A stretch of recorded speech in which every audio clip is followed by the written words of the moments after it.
right, and I think we're live on HeroQuest Fans. Let me turn up the volume. This is an informal video here, live stream. We're just driving back from Gen Con 2025, and I wanted to share some of the insights that I've gotten.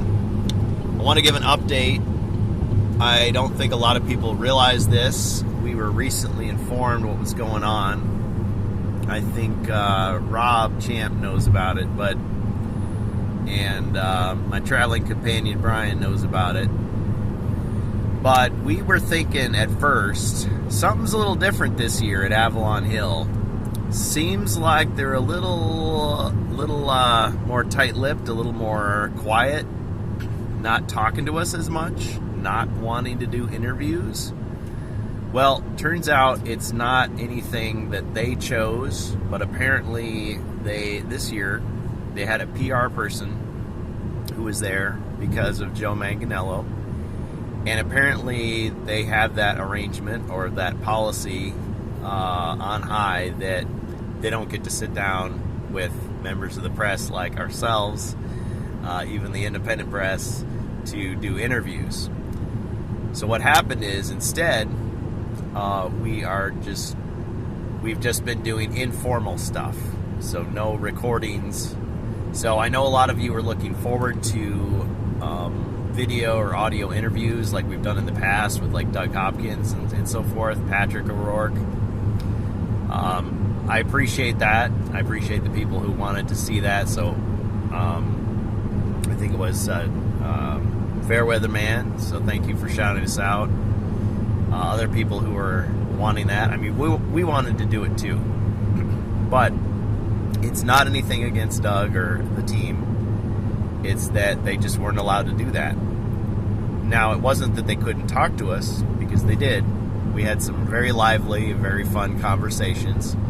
It was actually kind of more relaxing to just kind of hang out with Doug Hopkins, play a little HeroQuest with him. I'm not saying that to flex. I'm just saying he wanted to talk to us. He wanted to share stuff.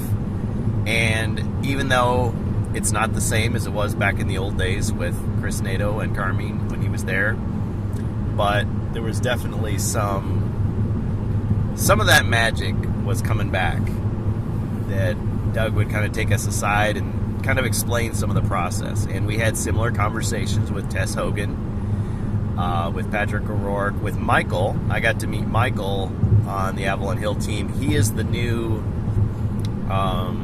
owner of the Avalon Hill Discord, and he was actually explaining. I'll start with this. He was explaining the difficulties with the Avalon Hill Discord. So, unfortunately, when Avalon Bill was let go, along with Chris Nato during the layoffs, not this time, but the last time. This time, Avalon Hill thankfully didn't lose anybody in the layoffs.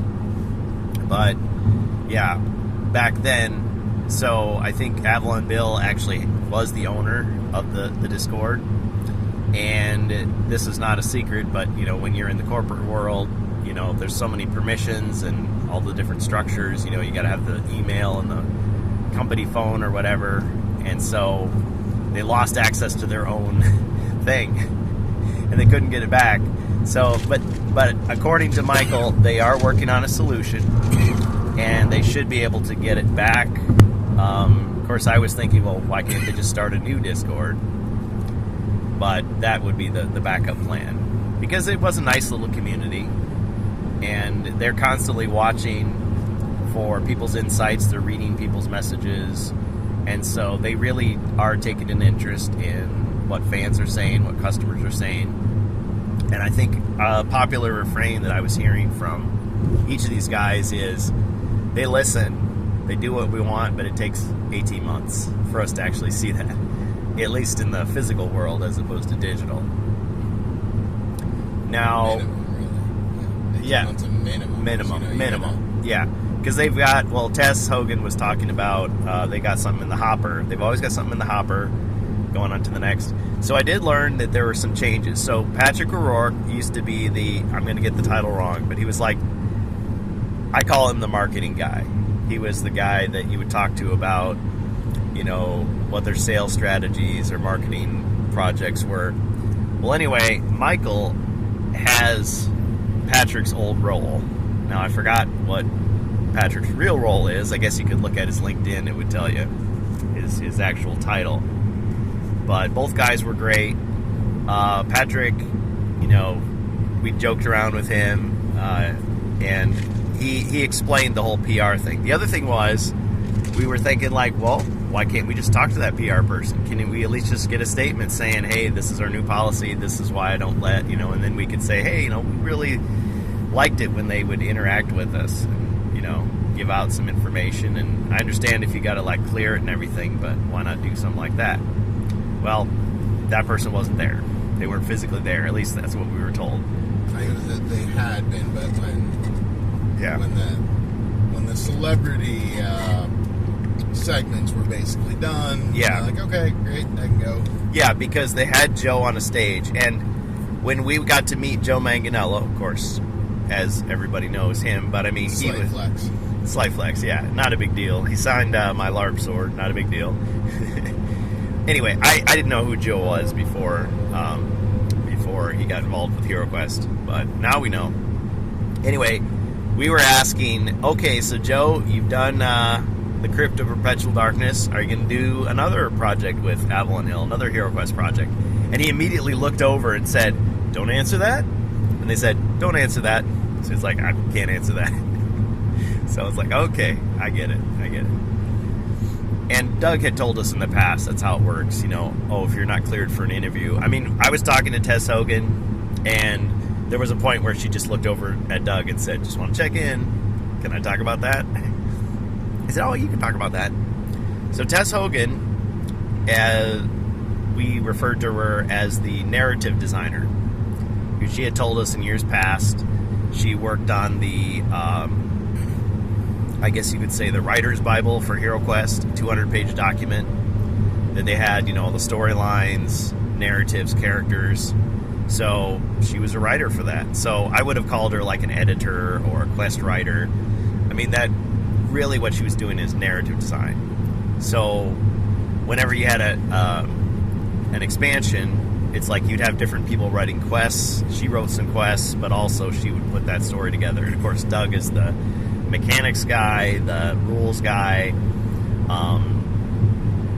Doug also selects the artists that they would hire to do stuff. Max Dunbar has done a lot of stuff. He's not the only one. But we learned more and more about these connections. Some things that we've heard before and some not. So Max Dunbar, who does a lot of the art for the new HeroQuest, he is good friends with Joe Manganiello. So Joe Manganiello worked with him. And it's not that Joe made the dragon or the sculpture. No, that was all Max Dunbar. But they worked closely together, and you could say Joe was like the creative director, the creative guy. So he would say what he wanted. Max would create it, and everybody would look at it. They'd make suggestions. They'd tweak it, fit it into the story. But Joe really did create, in that sense, the Crypt of Perpetual Darkness. It wasn't like they just slapped a celebrity name on some product that they'd already finished. And yes, he did contribute the ideas, so he did want to do the dragon. Of course, he's kind of known for dragon-related things, so that made sense. He really did want to put the smoking skulls in there, because that's kind of his thing. I heard a lot from Rob. I forget the guy's last name. I looked it up last year because I forgot.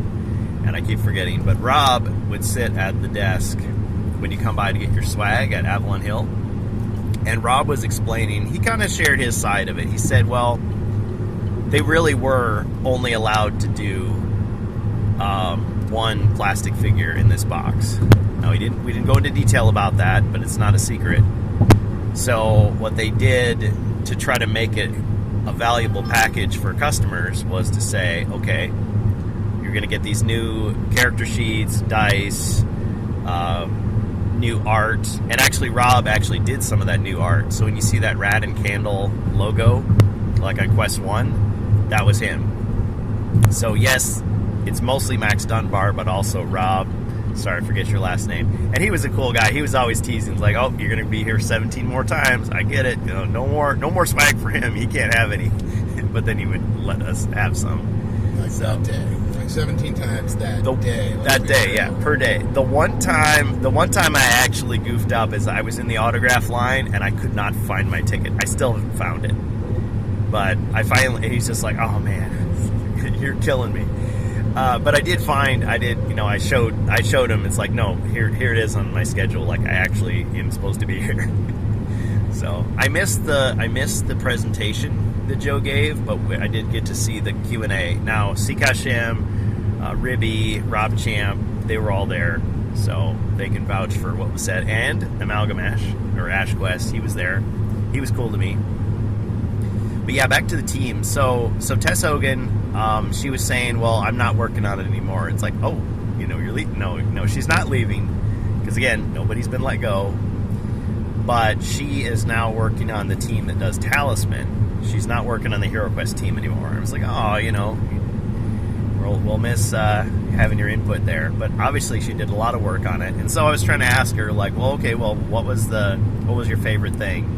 I tried to find out if there was like any cutting room floor stuff that she had done that she wished was there, but there really wasn't anything like that. Or it was just very minor stuff that, wasn't worth mentioning. But she said she really liked working on Against the Ogre Horde. That's the one that had the arena mode, the new content they added. She really enjoyed Jungles of Delthrak, and that was her favorite. So that was the one, of course, where, they gave the new environment, so it was brand new content, and it was also, giving Zargon more stuff to do. Because in that expansion, Zargon really does, have a lot of gimmicks and tricks and new monsters and new mechanics. And of course, that Levi Combs interview was super good for that, because it gave us insight into how these expansions are made. And pretty much everybody, Tess, Doug, all confirmed that's how it was. They will invite an artist. Of course, in Joe's case, he actually did approach them. He really did want to do it. So it wasn't just like they said, well, I know you're D&D, but can you do Hero Quest? I was like, no, he wanted to do it. He knew that Max Dunbar was already working on it, so he wanted in on the action. And so that's what he got to do. So Levi Combs, they called him up, and you can read the interview yourself, but with that, Levi had a bunch of ideas. Doug had created some mechanics and things, and Tess was writing the storyline. And of course, they all sit down and collaborate and make changes. And Levi in the interview says, of course, he wasn't there, but in the interview that you could read online, he was saying, yeah, they used most of my ideas. They gave me a lot of creative, ability to just come up with stuff. And so that was cool. And so in that case, Levi wrote all the quests. So I think the trend is when you've got a pack of quests, one person will write each one. And of course, they bring it before the group and they make, editorial changes, suggestions. Because, like when Chris was there, was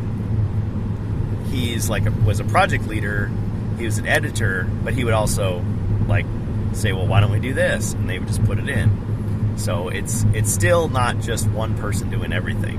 Remember last year, Doug had told us that when Stephen Baker was making his quests, they had to keep telling him, well, why don't you make it a little harder? It's a little too easy, So this is a little too soft on the heroes. You gotta crank up the difficulty a little bit. One of the other things we learned, and I posted a picture as such in the Discord. Not to interject. Go for it. No, it was something that was kind of interesting. I've been talking a lot. I don't remember, because again, we talked to so many people there near the end too, that they really kind of almost used a creative director, which in this case was Joe. Yep. But that a lot of their projects that they've been doing now is having one person as kind of the creative center, so almost like a showrunner on, all the shows that they do nowadays. That's a good way to put it. Yeah. And then you've still got a lot of other pieces. You've still got somebody that's sort of supervising the art. You got somebody but you have one person that's sort of that chief executive that's sort of circling back to, just to make sure that everything's still part of that same vision. In this case, it was Joe. And so while they did have people that were helping with the rules, helping polish the stuff, a like, well, you know, we can try these tweaks. And that's the impression I got, is that that's something that, you know, they're sort of looking to do with other stuff. The upside I could see is that, assuming you've got enough support, you know, you aren't having one poor in-house artist having to work on multiple things.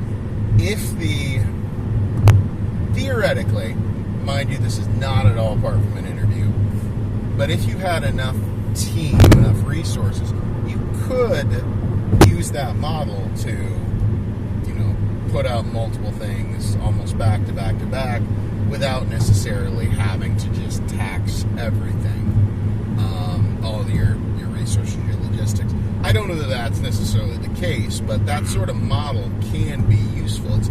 It's how so many various shows can kick off so many spin-offs at one time, because like writing the TV show. Yeah, they get, you know, one guy who kind of like created this thing, and then like, hey, you know what, you buddy, you're gonna be the showrunner for this spin-off or something, as long as they're still keeping season 2 or whatever. Yeah. Again, not at all saying that this is the exact direction they're going to go, or that there's going to be a whole lot of extra stuff, but no, it was kind of interesting to just sort of see that nuts and bolts, and that's kind of the model they're going for. But again, the TV show analogy, totally mine. They didn't. Oh yeah, that's fine. That's kind of that insight. I just thought, since we were talking about that, it would make sense to that a little bit. Yep. So, this is Kurgan, and the voice you've been hearing, that's Brian. The two of us traveled to Gen Con together, and we just had a great time. Gen Con! Last 4 days of gaming. Yeah, it's good stuff. Well, I want to say more about the HeroQuest stuff, so that was good. So, I misreported, because I misheard one of the things. So, the Gen Con, it's not the Gen Con exclusive quest, it's actually the convention exclusive First Light quest, which we now know is allegedly, unofficially, but obviously Wizards of Morcar prequel, because it mentions Groshok, the orc mage caster, who is the orc shaman from Wizards of Morcar, and he's got a daughter now, and there was an error in the reporting, which was to say Tess Hogan wrote the quest with somebody else. It's like, no, it was Linz and Doug Hopkins. So I think the paper, it looks like it's anonymous, but yeah, it's by Doug. And we're just passing the Shelton fireworks. Oh man, did not even think to hit the exit. Oh, that's all right.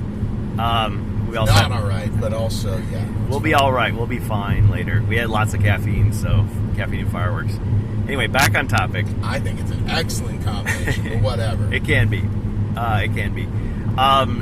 So it was actually, Linz and Doug Hopkins. But there was a lot of people pointed out there's no wandering monster in the quest. That doesn't make sense. And Doug had said, well, it's supposed to be a goblin, but what he left out is it's an undead goblin.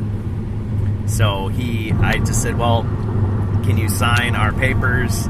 You know, because they had copies of the quest. It's just on a kind of a shiny paper.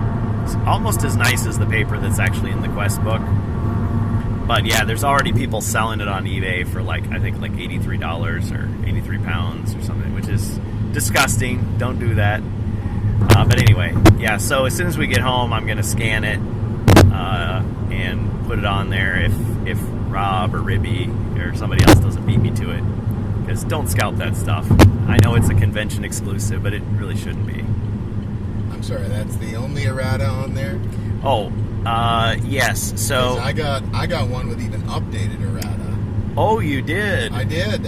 What does yours say? So mine says the wandering monster is an undead goblin. Also, if Kurgan is playing in this quest, he takes 1 point of body damage. So remember that for posterity. This quest comes up. I'm changing my name. Well, it's like, even if I'm in a totally 1 body point of damage. Well, so we've often talked about different things. You know, Zargon has total power in the game, so he doesn't like somebody's question, the way their tone of voice, take a body point of damage. So anyway, I thought that was fun. He likes to joke around. He likes to drop clues and hints. And really, though, It's on my piece of paper. every So, time I mention Chris Nato and what he used to do, you know, give us the puzzles to solve and the trail of breadcrumbs and the hints and the little, you know, wink of an eye kind of stuff, twinkle in the eye.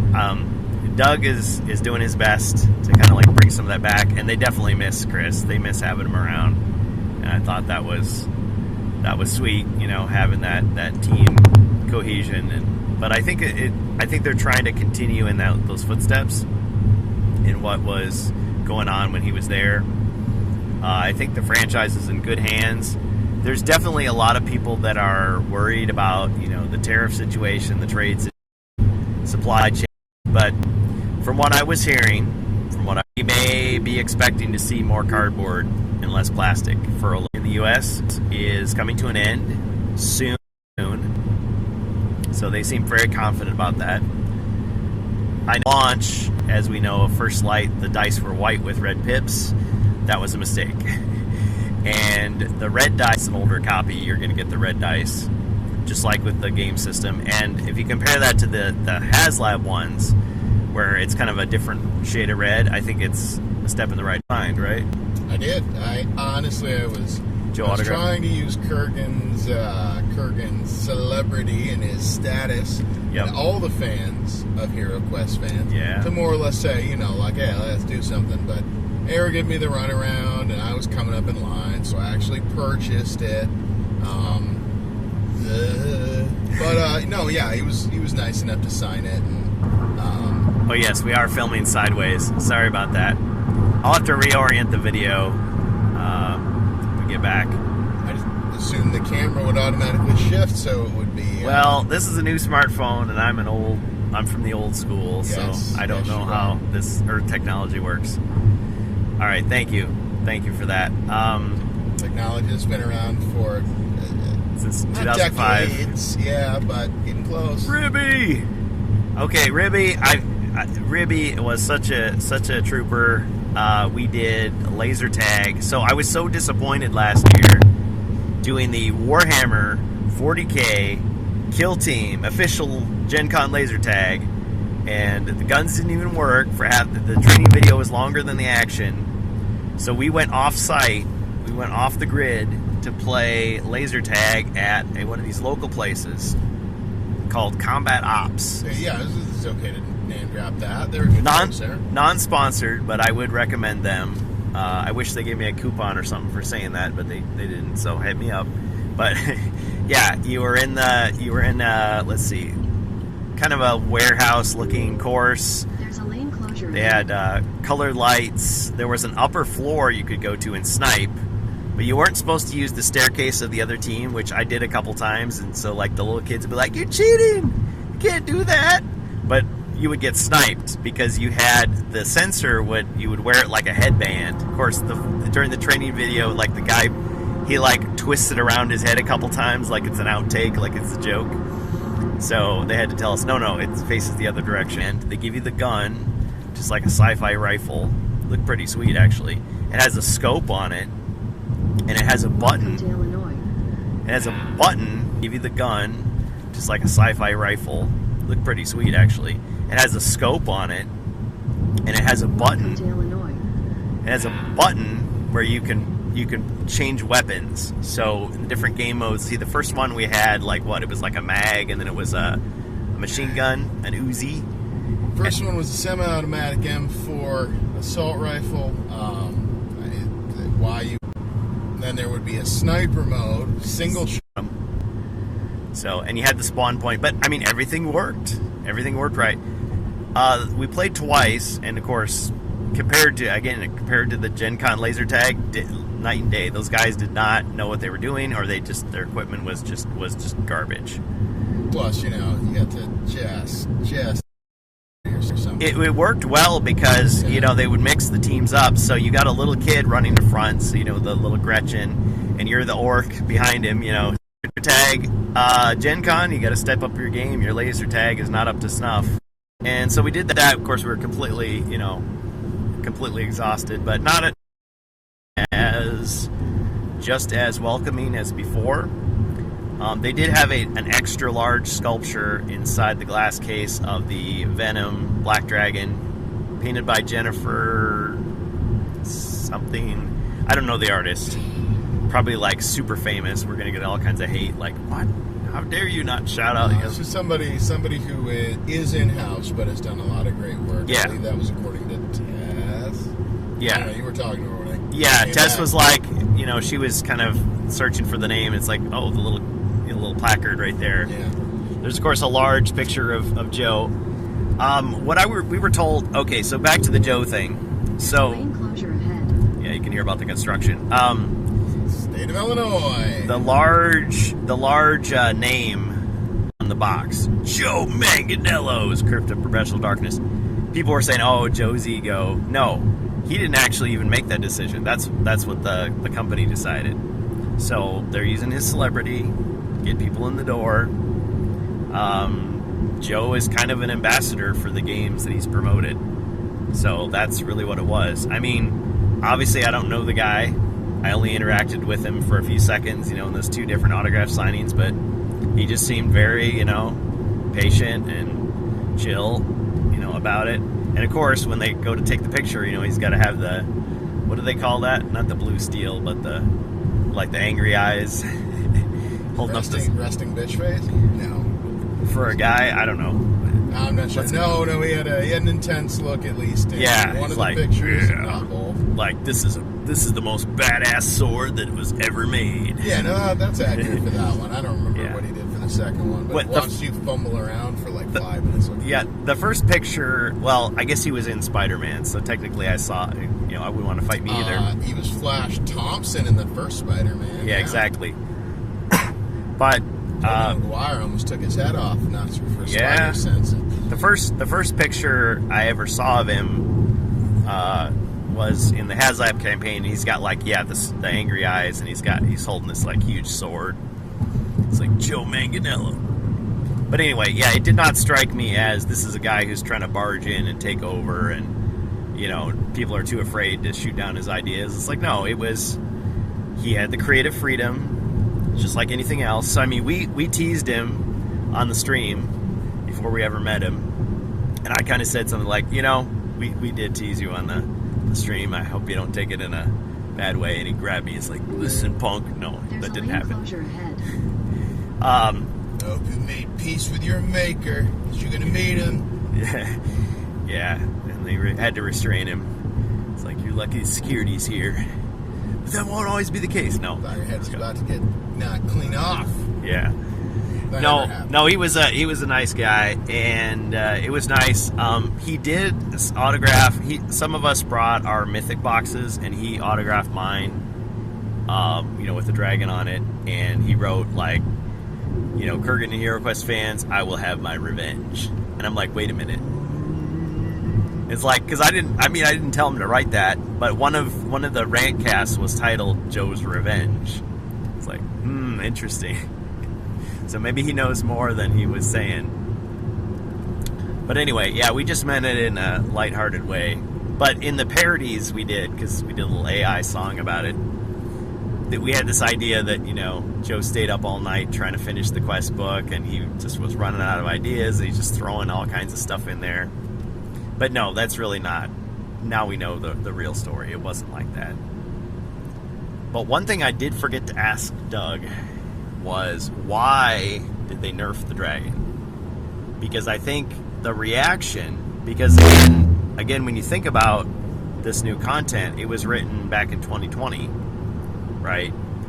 And so they didn't have this larger vision and this larger, community outreach at that time. It was do the crowdfunding, get it going, boom.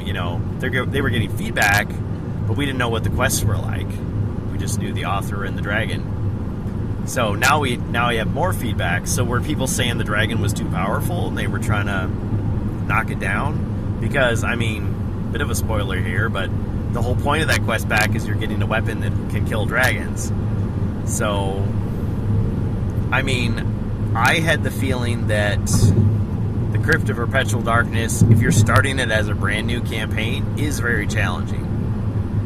But if you're playing it after you've stockpiled equipment from other quests, it's pretty easy. And the dragon is kind of an anticlimactic battle. It's not even a 2-stage monster. It's just like 5 body points and you got him. And now it's like 4 body points. And I didn't really see his abilities being improved. Maybe I'd have to, again, compare my original to the new one. But so it would be nice to know what was the logic there. What did they get complaints, or did they realize, oh, we wrote the wrong number and it just is taking us this long to fix the typo? Because Doug was, talking about the fact that, they make mistakes and it's like, darn it, now we got to wait, 18 months for the next release to come out so we can finally fix it. I did comment that I appreciated how they would communicate with us on the Discord. People ask a question, like a rule clarification, and Doug will just pop right in and say, oh yeah, this is how we intended it. It's like, I know the wording was a little confusing, or we meant to have another line, just like here, it's like updated in real time. Yeah, it's a wandering monster, goblin, undead. So, I mean, we didn't get that kind of thing back in the day. There are some examples of, kids writing letters to Milton Bradley saying, wait, can I have 2 broadswords? Gonna use them both? And then they give a little answer, and, but yeah, I mean, it wasn't shared with the whole world like it is now. But they definitely shot down this idea that HeroQuest is going away or Avalon Hill is going away. Adam Glick is still with the company, and we did get a little anecdote. So, since Tess Hogan is now working on Talisman, I felt bad for Sika Shem because, I mean, he's like our Talisman guy. He is the guy. And I'm sorry I didn't get to play Talisman. I didn't take the time. But I will one of these days. But anyway, she was saying... Higher convention of gaming besides... Well, you got HeroQuest. I know. And more HeroQuest. A little bit of 40... And then some other games that, yeah, I guess... But HeroQuest, really. I know. Yep. Listen, we're live again on HeroQuest fans. I think we just lost our connection. But, yeah, we were talking about... Thank you, State of Illinois, for your incredible infrastructure. Oh, man. Okay, so... we played, this was at Gen Con, of course, we're on our way back home. We played Warhammer 40k, and this was with, what were they called? It was the Best Coast Pairings. Well, Best Coast Pairings is what they use to track it. The app, yeah. Cincinnati something gaming. Clearly, they had a number of events there. They do Adepticon, they do Gen Con, yeah. I never actually got to meet the guy I interacted with in email, but he was like super cool, fan since the 90s. It really encouraged me with my orc army because I was telling him, hey, I don't have a ton of experience. Like, just do it. Don't worry, And I would say each game, the other people we played with were gracious. They would like say what they're doing. Everybody kept each other honest. No one's trying to do any gotcha stuff. Yeah. And I think before long, years ago, when I first heard about 40K, it was mostly from people complaining about it, saying like, oh, it's too expensive, the stuff is too limited, the players are snotty and, rules lawyers and everybody's trying to cheat and it sucks, and the games are too long. Like all this, the stores are bad. But now, I don't know if maybe... just enough people reacted against that stuff to kind of like select those people out of the hobby. And so now it's much more like, hey, you agree to the stuff at the table, just stick to it, just try to be honest. You make a mistake, just keep on going, encourage each other. It seemed a very sportsman-like situation, and it was not very legalistic at all. But yeah, people would just say, oh yeah, hit Son 3, oh, that's an extra one here, just set that aside so I can see it. Just very, very good experience. The only problem was just the fatigue, I think. Of course, it doesn't help that, after a couple nights of not sleeping a lot, So little sleep, yeah. And so by the third round, at least I was feeling just burned out. I mean, it was fun, but I was just like, oh man, I wish I could like go home, sleep, come back, and then do the rest of it. Well, I wasn't ready to sleep because I was ready to go to St. Elmo's Steakhouse, not a sponsor. Not a sponsor. Good food but though. Amazing. If you're in Indianapolis and you don't mind paying a little extra, it's in the truest sense. Mhm. And even Bergen has a little bit of. I mean, we both have some dietary restrictions because neither one of us is young. We're not going to get into it, but yeah, they are very accommodating. So exactly, and almost to an embarrassing degree.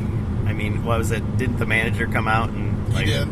Yep. He did. You had a lot of questions, and so our server wanted to make sure that you had everything answered. So yeah, It was manager like, oh, came out. thanks. Yeah, no lawsuits today, buddy. Well, yeah, and again, I mean, it is. I've been to a lot of steakhouses. They got their reputation to think of. Yeah. They do, but they are one of, if not the best steakhouse I've ever eaten at. Nice. And I again say that having eaten at a lot of steakhouses. Well, St. Elmo's. my standard is Outback, so I guess yeah, they were definitely. I'm almost Kind of insulted at that, but that's all right. Yep. Yeah, you've No, had the best. So This is a rental. There's no ejection seats in this vehicle. So nope. that was our one joke for the stream. I'm just kidding. But yeah, St. Elmo's, 5 stars? What'd you say? Oh, absolutely. 6 stars. Oh, anyway. So yeah, so laser tag was fun. 40K was fun. That was my first tournament, and that was only the second time I've played. But again, I was struck by just the courtesy of the players. That's not to say if you play, you'll always have a good experience. But it made me think, if this is what the tournament is, you know, supposedly the strictest, most competitive, you know, type of game, those casual games must be like awesome. And to be fair, the Gen Con is not a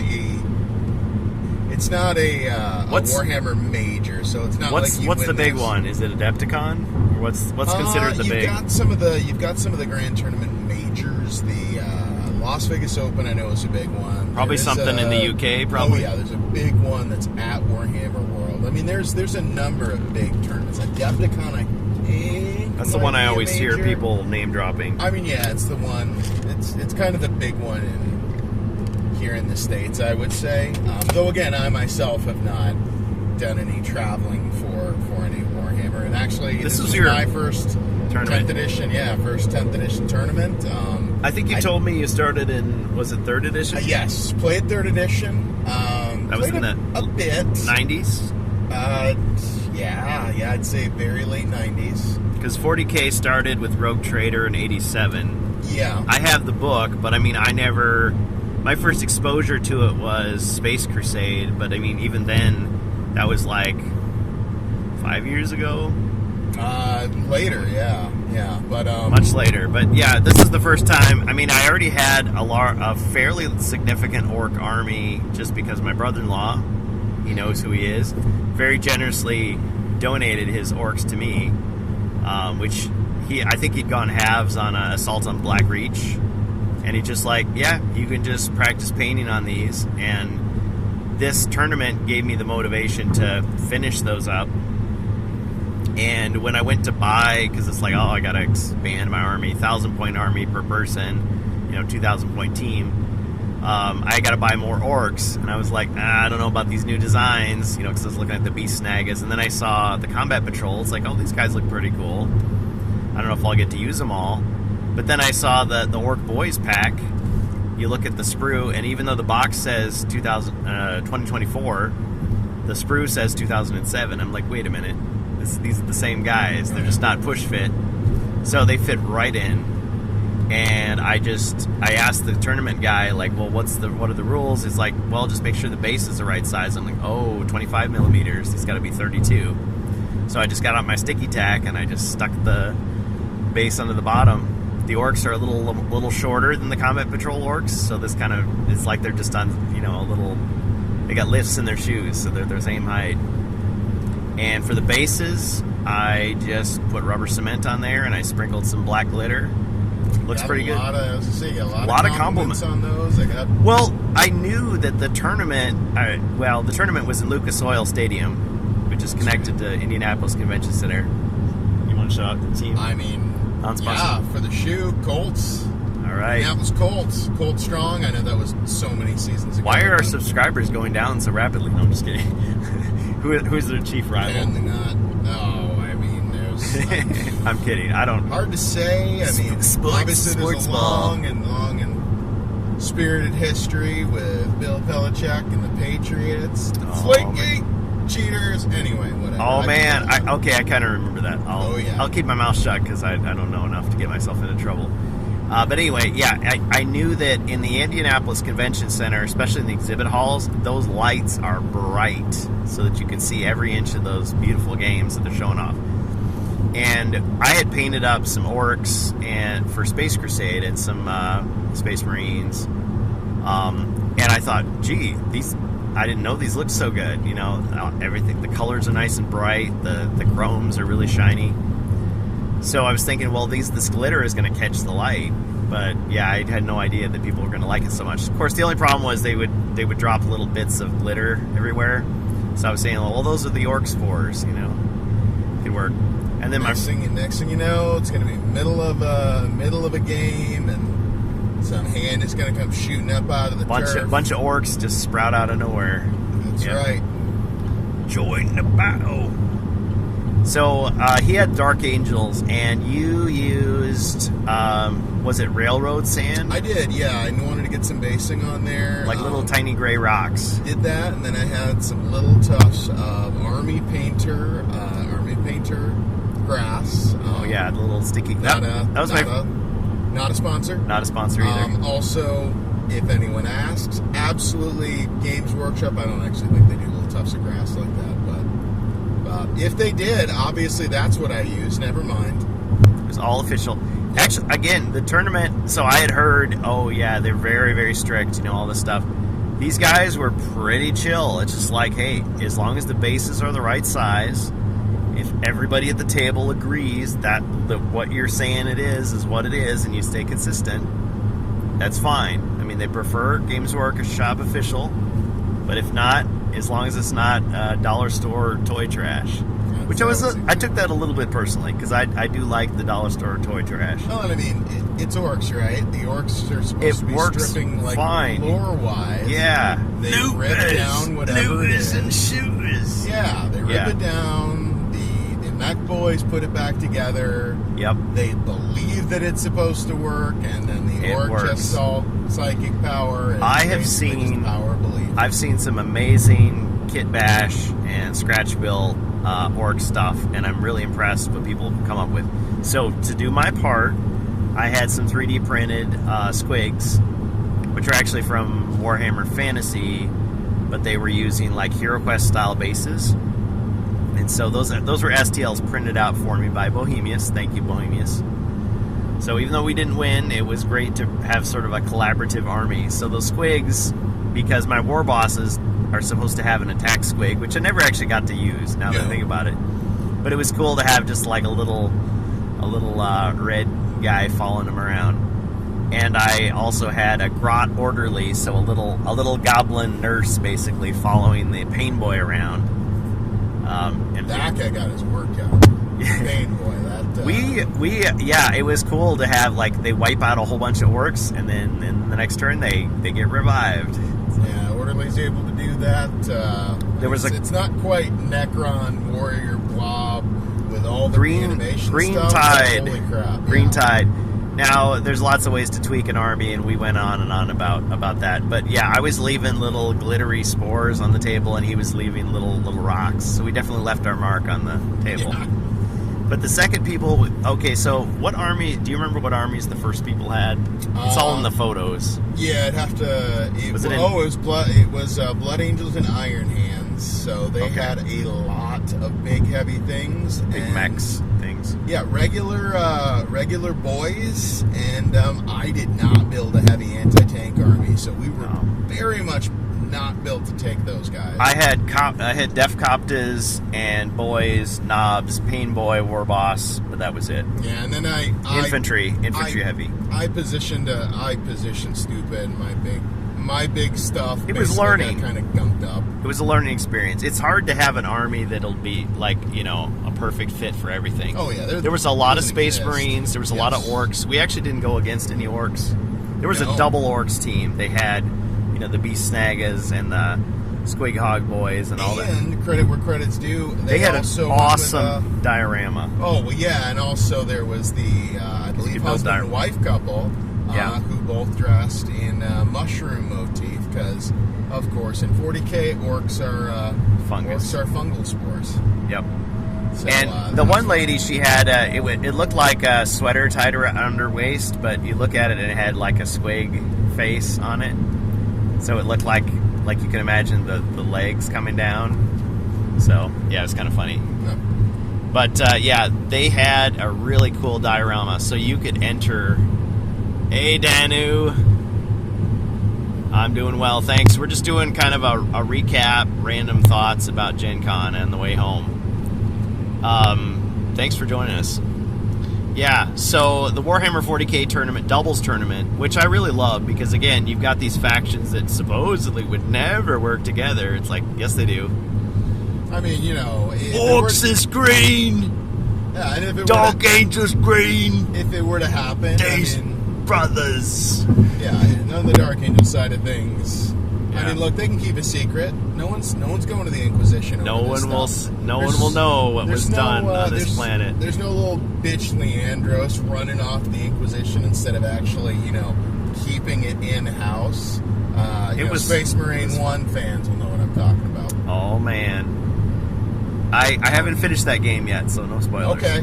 Well, it's been out for like 15 years at this point. No so- point finishing it now. I'm kidding. Well, yeah, Kidding. man. There's multiplayer. Yeah, okay. There is. Yeah, you just got to find somebody to play with. Yeah, Xbox 360. Okay.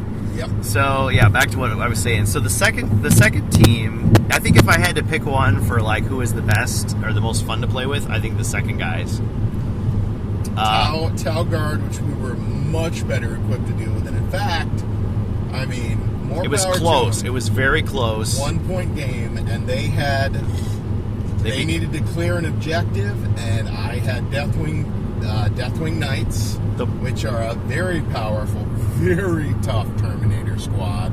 The manager came by and he's like, you guys are, he was trying to get us to wrap it up, and it's like, no, this will determine the outcome. Because they were 1 point down, right? Yep. And they got 2 points for what they did after all those intense rolls, and it's like, yeah, And like pretty much the Shake entire of the hands. army yeah, really close. shooting, and I mean it came down to, man, I'm not even sure if the las guns on these Kriegsmen are even going to do anything. Were they beginner's luck? That might have been them, yeah. But I'll they have to look it up. But they yeah, those threw guys, shout out to enough- those guys. Yeah, they managed to throw enough fire to get the one guy who was just within the distance for them to complete that secondary mission. Oh, thank you, or that Danu. objective. So Yeah, we're being careful. We got some good coffee. Oh yeah, I'm gonna need to get some fuel here pretty quick. Yeah, so might and need take- to wrap it up at some point. Okay, yeah, we'll wrap it up soon. Yeah. But I appreciate you watching and commenting, even if it is sideways. Yeah, so yeah, I'd say definitely that's the best game. They had their army looked really good. Yep.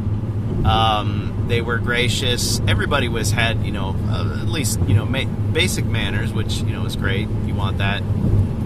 But also they had this idea that there's 4 of us around the table. Why don't we split it up?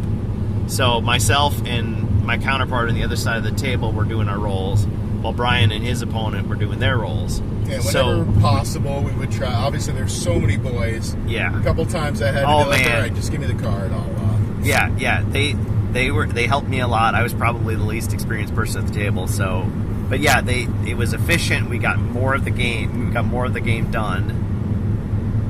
So and it was funny. I had a little. getting crumped by those. I had orcs, 'cause- I was really excited about this thing. I had trouble sleeping. I was just so excited about my first tournament.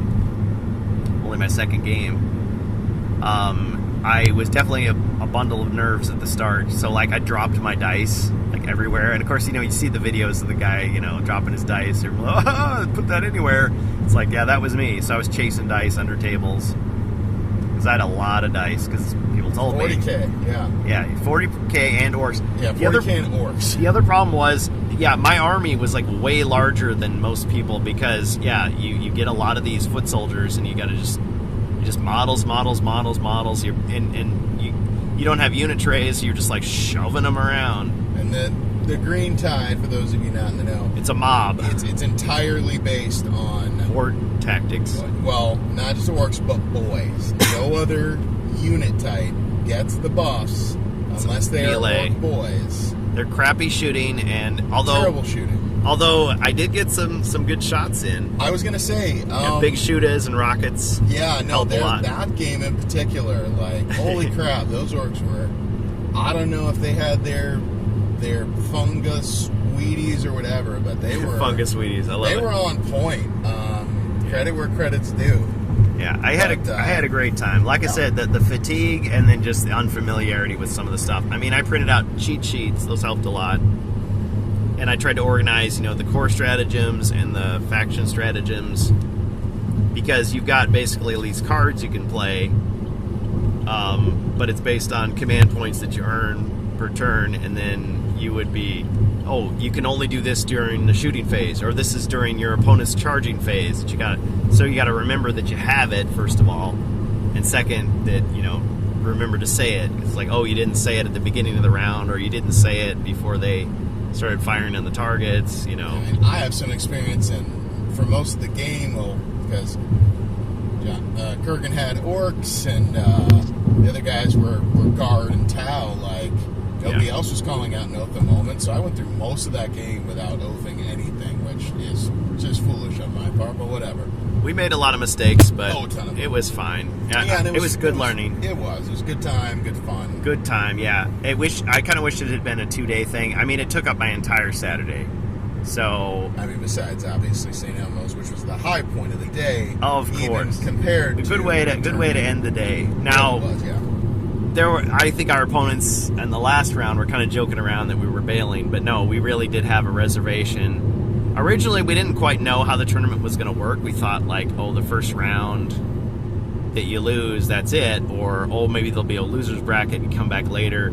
So we thought we'd be done at, like, 4 o'clock. But instead, it went on until, 7:30? Or, no, 8 o'clock. It was supposed to. It was supposed to have been over. Another 30 minutes. Yeah, a few delays. But we were just like, no, we're not gonna get our restaurant, period.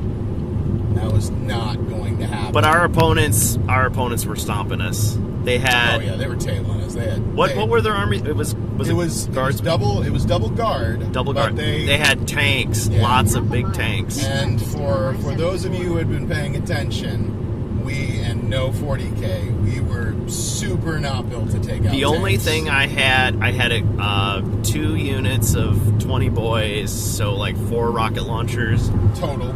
Yeah. And then I had a 6-unit Def-Copta squad that had rockets. But these were big, heavy flame tanks and everything, and they were just like, one of my grots survived, but they were just getting wiped out. So those guys, and they were pretty chill, but still, it was just like, you're beating us. Yeah, I mean, I think if it wasn't for our painting, we wouldn't have had any points that round. Yeah, but we were last. We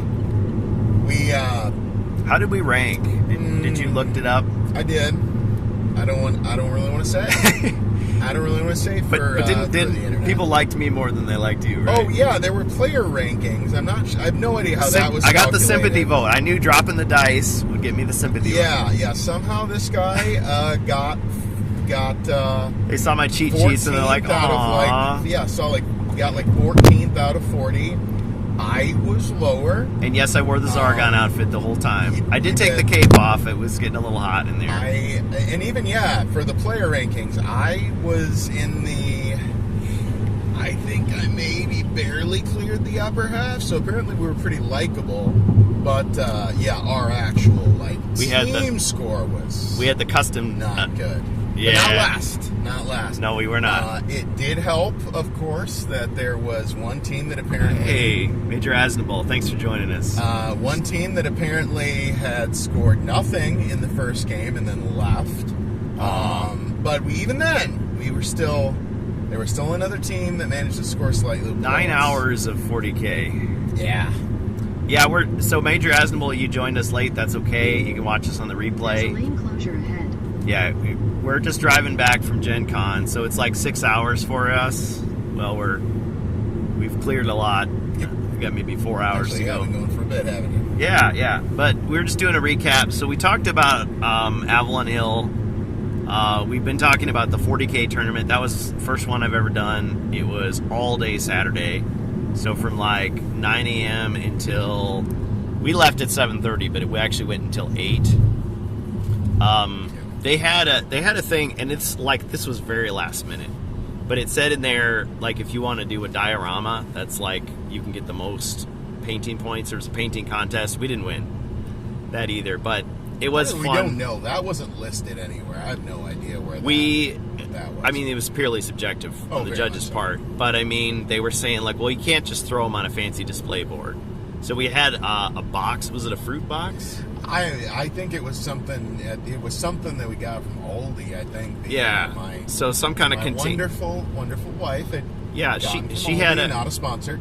Not a sponsor. She had a cute idea. It was like, oh, well, maybe we're on an asteroid and there's a little campfire. So I was like, oh, I've got this little like LED light, those little balloon lights that's like got an orange glow. And mysteriously on this asteroid, there's somehow burning wood, and they all have marshmallows. So we had these little like makeup squares that you use for painting, and we ripped those up so they kind of looked like marshmallows. I even painted a little brown on there so it's like toasted, and you could stick it on the end of the what's the name of the unit? I mean, I had one on Guy with a big sword. Yeah, I had one Dark on Angel. An Inner Circle companion, one on Azrael, one of your war bosses just put it in his hand and held it over the fire.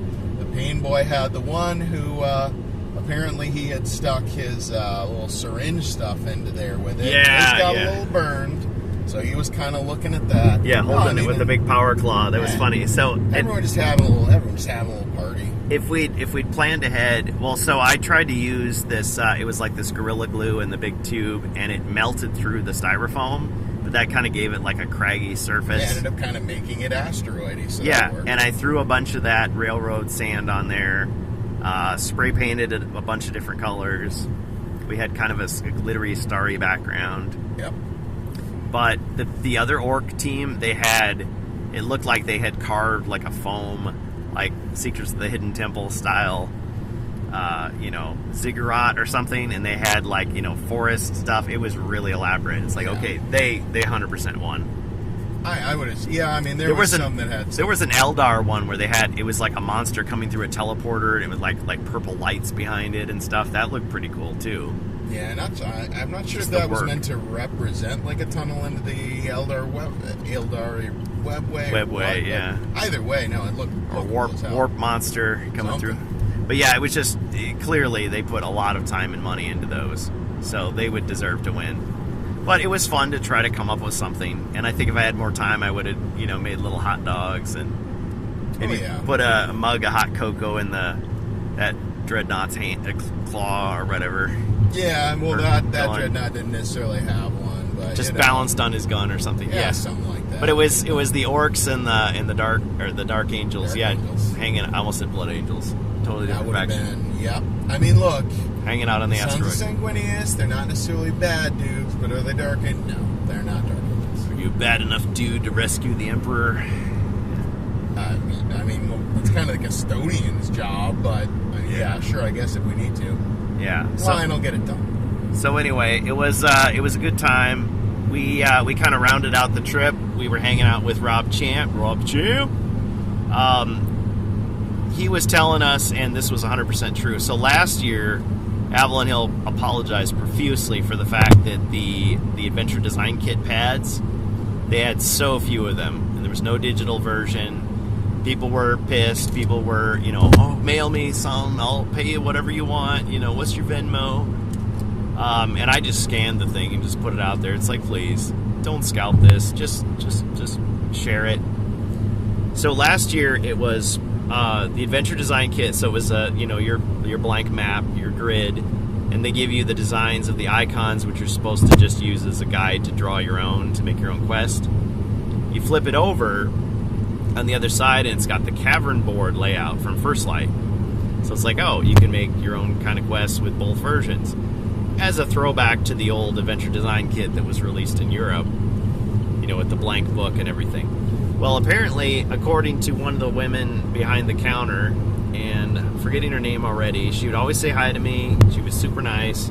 But she was saying, like, oh yeah, the European fans weren't as excited about this as the American fans. Of course, we just went nuts for it. So I guess it's easier. We don't have to mail out as many.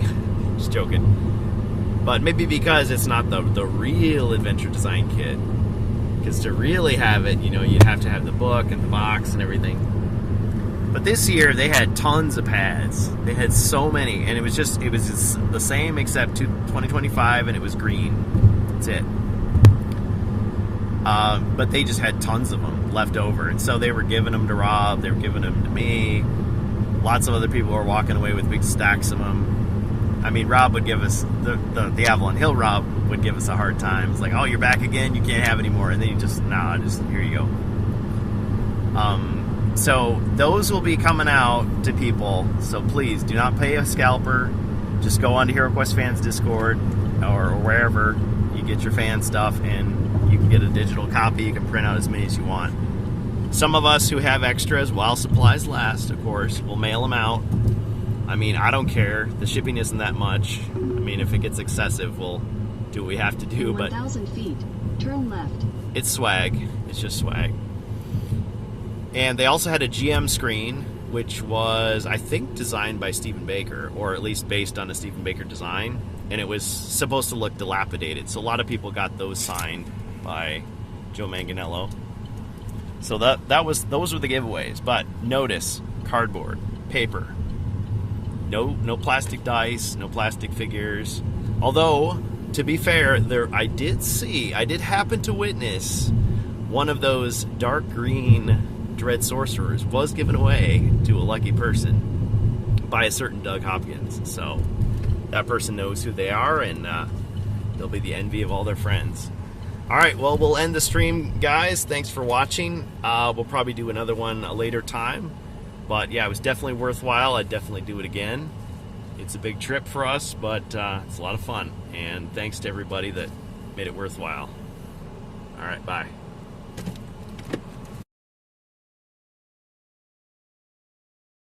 We're live again on Hero Quest Fans. Road trip back from Gen Con. The road's a little bumpy, but we're doing it. They're in Illinois, though. Yeah. So there were some topics that we didn't cover last time. I wanted to talk about just briefly our experiences with Warhammer 40k Kill Team, and not just any Kill Team, but Kill Team Dungeon Crawl. Fun game. I had played Kill Team before. I think last year they did Darktide, so I was an Ogren, aka a Space Ogre. No, it's an Ogren. Space Ogre. Anyway, we'll agree to disagree. I'm right. Okay, fine. All right, you lore fans out there can correct me. But anyway, I was the big. Correct him. It's an Ogren. Okay, big guy, and we never died. So it was pretty cool. This time, we died. How far did we actually get? We got to the 4th room, and quite frankly, He started us in the easy room, though, right? We started in the easy room Reach. with baseline characters. No one had any extra bonus stuff. Well, yeah, there's Ultramarines, so there's that too. Those nerds. Primarch has the power of Excel spreadsheets. Aww. Yeah. No, I mean, they were very much trying to mention... We were fighting Tyranids. Yeah, I mean, they were... They cool were setup. very much setting it on, of course, tying it into Space Marine 2, so that, we're fighting on the very first world where you're facing all the Tyranids. And in this case, it was an AdMech facility that just needed some help, because the Mechanicus is great at getting into trouble, but, their Sutari are not great at getting them out. There were some nice moments, though. I got incapacitated, so did another guy, and it was like, oh, they just positioned the model so it looks like he's, carrying the guy on his shoulders. and still firing with the other hand. Yep. Which Yep. halved our speed. Could have just left him and, gone leave me. down a lot. You don't leave a brother behind, or No. maybe you do if it's for the greater good. I mean, well, look, if we had an apothecary to harvest the gene seed, then See, we wouldn't should have. worried about it, but Or we could have. So I have played. Well, to be fair, last year we getting had. deep into the nerd now. So. What do they call the wizards in? Psychers? Yeah, there was some kind of psyker. Wizards. Basically, the equivalent of a wizard in Darktide was backing me up. So when I was the Ogrin, Ogren, yeah. you should have said space ogre just to mess with me. No, I'm not. Like I'm I use the other term and you throw it back. I'm not doing that. Okay.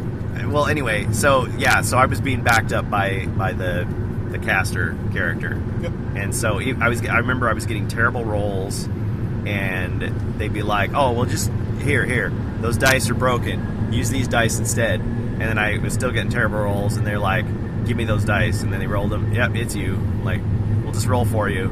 Like, okay. So I guess who am I to question their ways when I'm among them? Yeah. So, but it was a lot of fun, and I think If you give me salt and pepper for rations, I do whatever you want.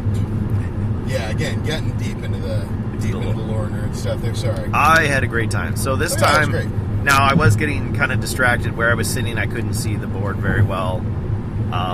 But yeah, you guys, and then I had to like take a bathroom break and all. So I was that guy this time. But I'm glad we got to play. We got to get one more game in. You also Rob was got there. distracted because you were having to defend your beloved hero quest from some. Well, listen, I didn't want to talk about that, so I'm Okay, not sorry. going to call that guy out. Just leave it. Leave it. You didn't. You guys didn't have to. It's a roll funny that story. child in the hallway. It's a funny story, but we're just going to leave that Fair out. enough. No fights broke out or anything. Yeah. So anyway, Came close, but not at all. Yeah, so we had a good time. We didn't get any free games this time, but I did see a certain Amalgamash with a stack of games. So, obviously we've worked with Amalgamash before. We've done streams together. Cool guy, cool content, nice community, very popular, humble guy, but it was cool to meet him in person, and still a humble guy, still cool. Quirky sense of humor, appreciate that. So shout out to Ash Quest. Be sure to check him out on YouTube. not a sponsor. Not a sponsor. Yep. And he did a Quest Jam recently. So I think it was Geek on Giddy was one of the judges.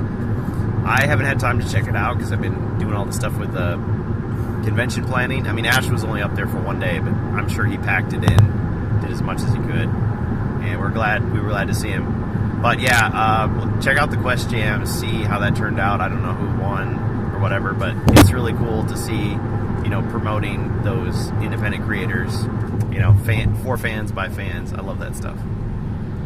Now, let's see. I got to meet Sika Shim and hang out with him, of course, regular on our Discord.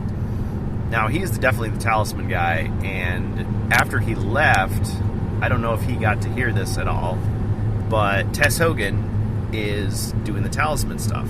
It's like, oh man, I hope he got to talk to her, or at least gets to talk to her about that stuff. I mean, again, she couldn't do stuff on the record. It was just casual conversation. She checked with Doug if it was a question of whether can I tell him this or not.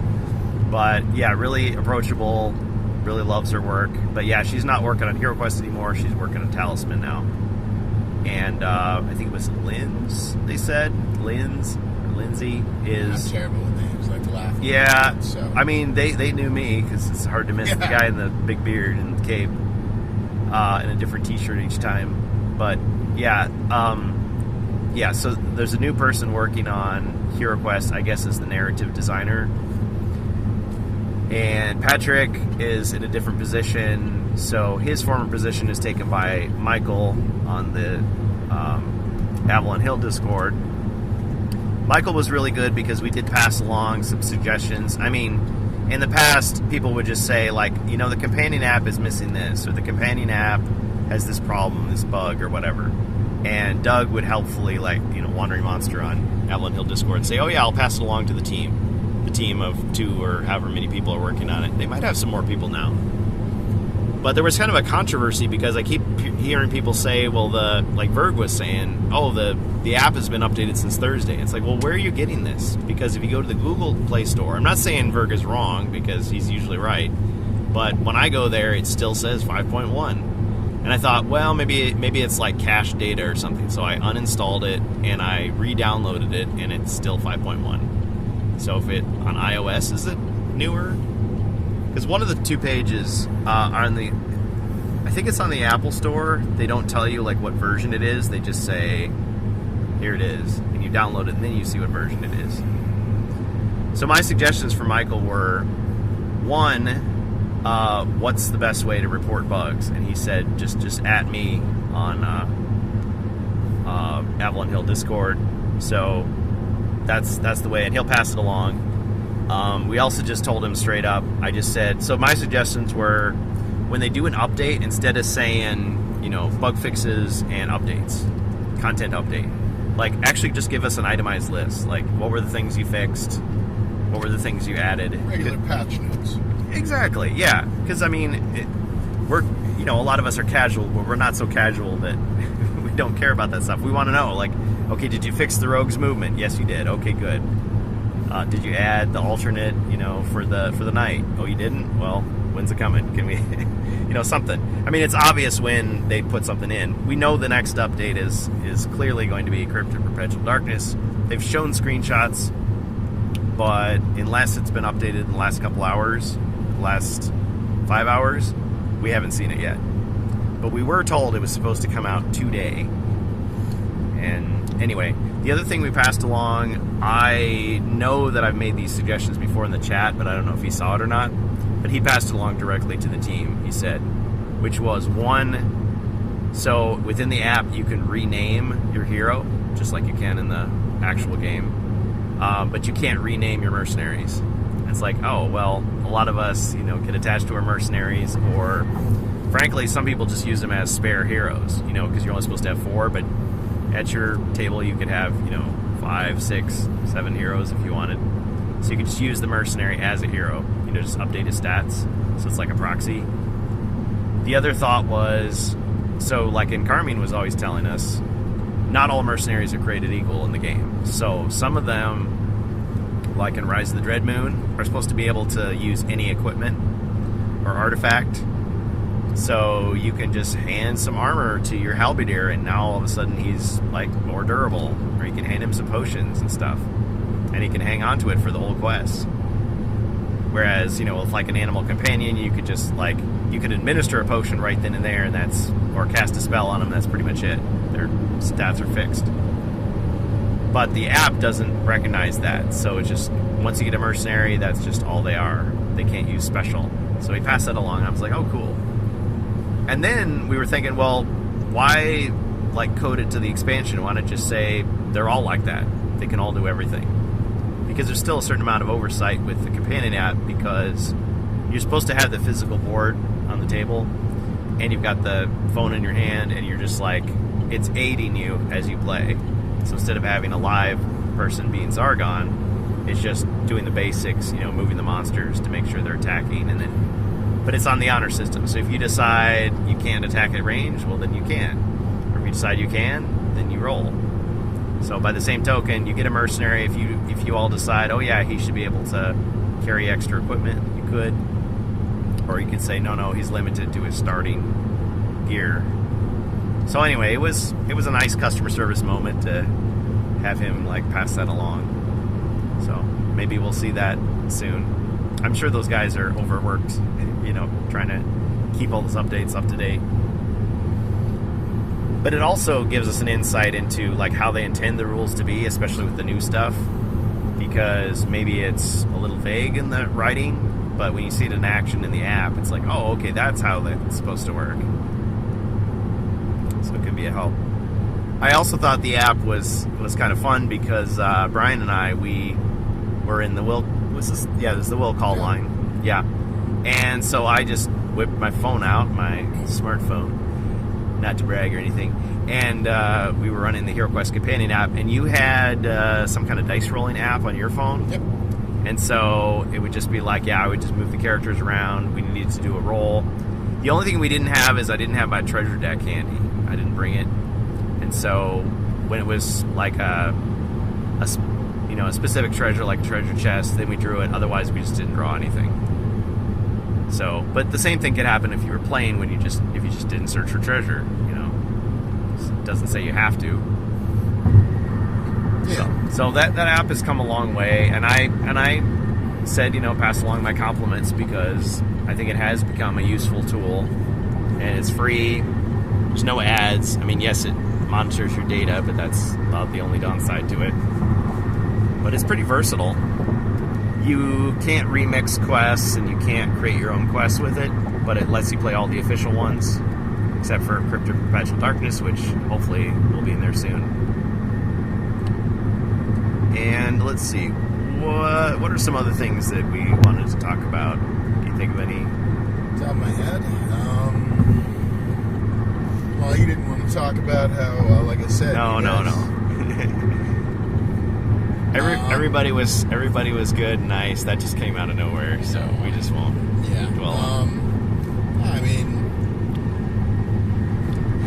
the cruise through. Obviously, this being HeroQuest fans, HeroQuest is going to be the focus. But like we kind of talked about otherwise, I mean, Gen Con really is a celebration of gaming and gamers, and so there's lots of people there. There's so many games. Board games, dice, cards, role-playing, even some video games. There was a whole...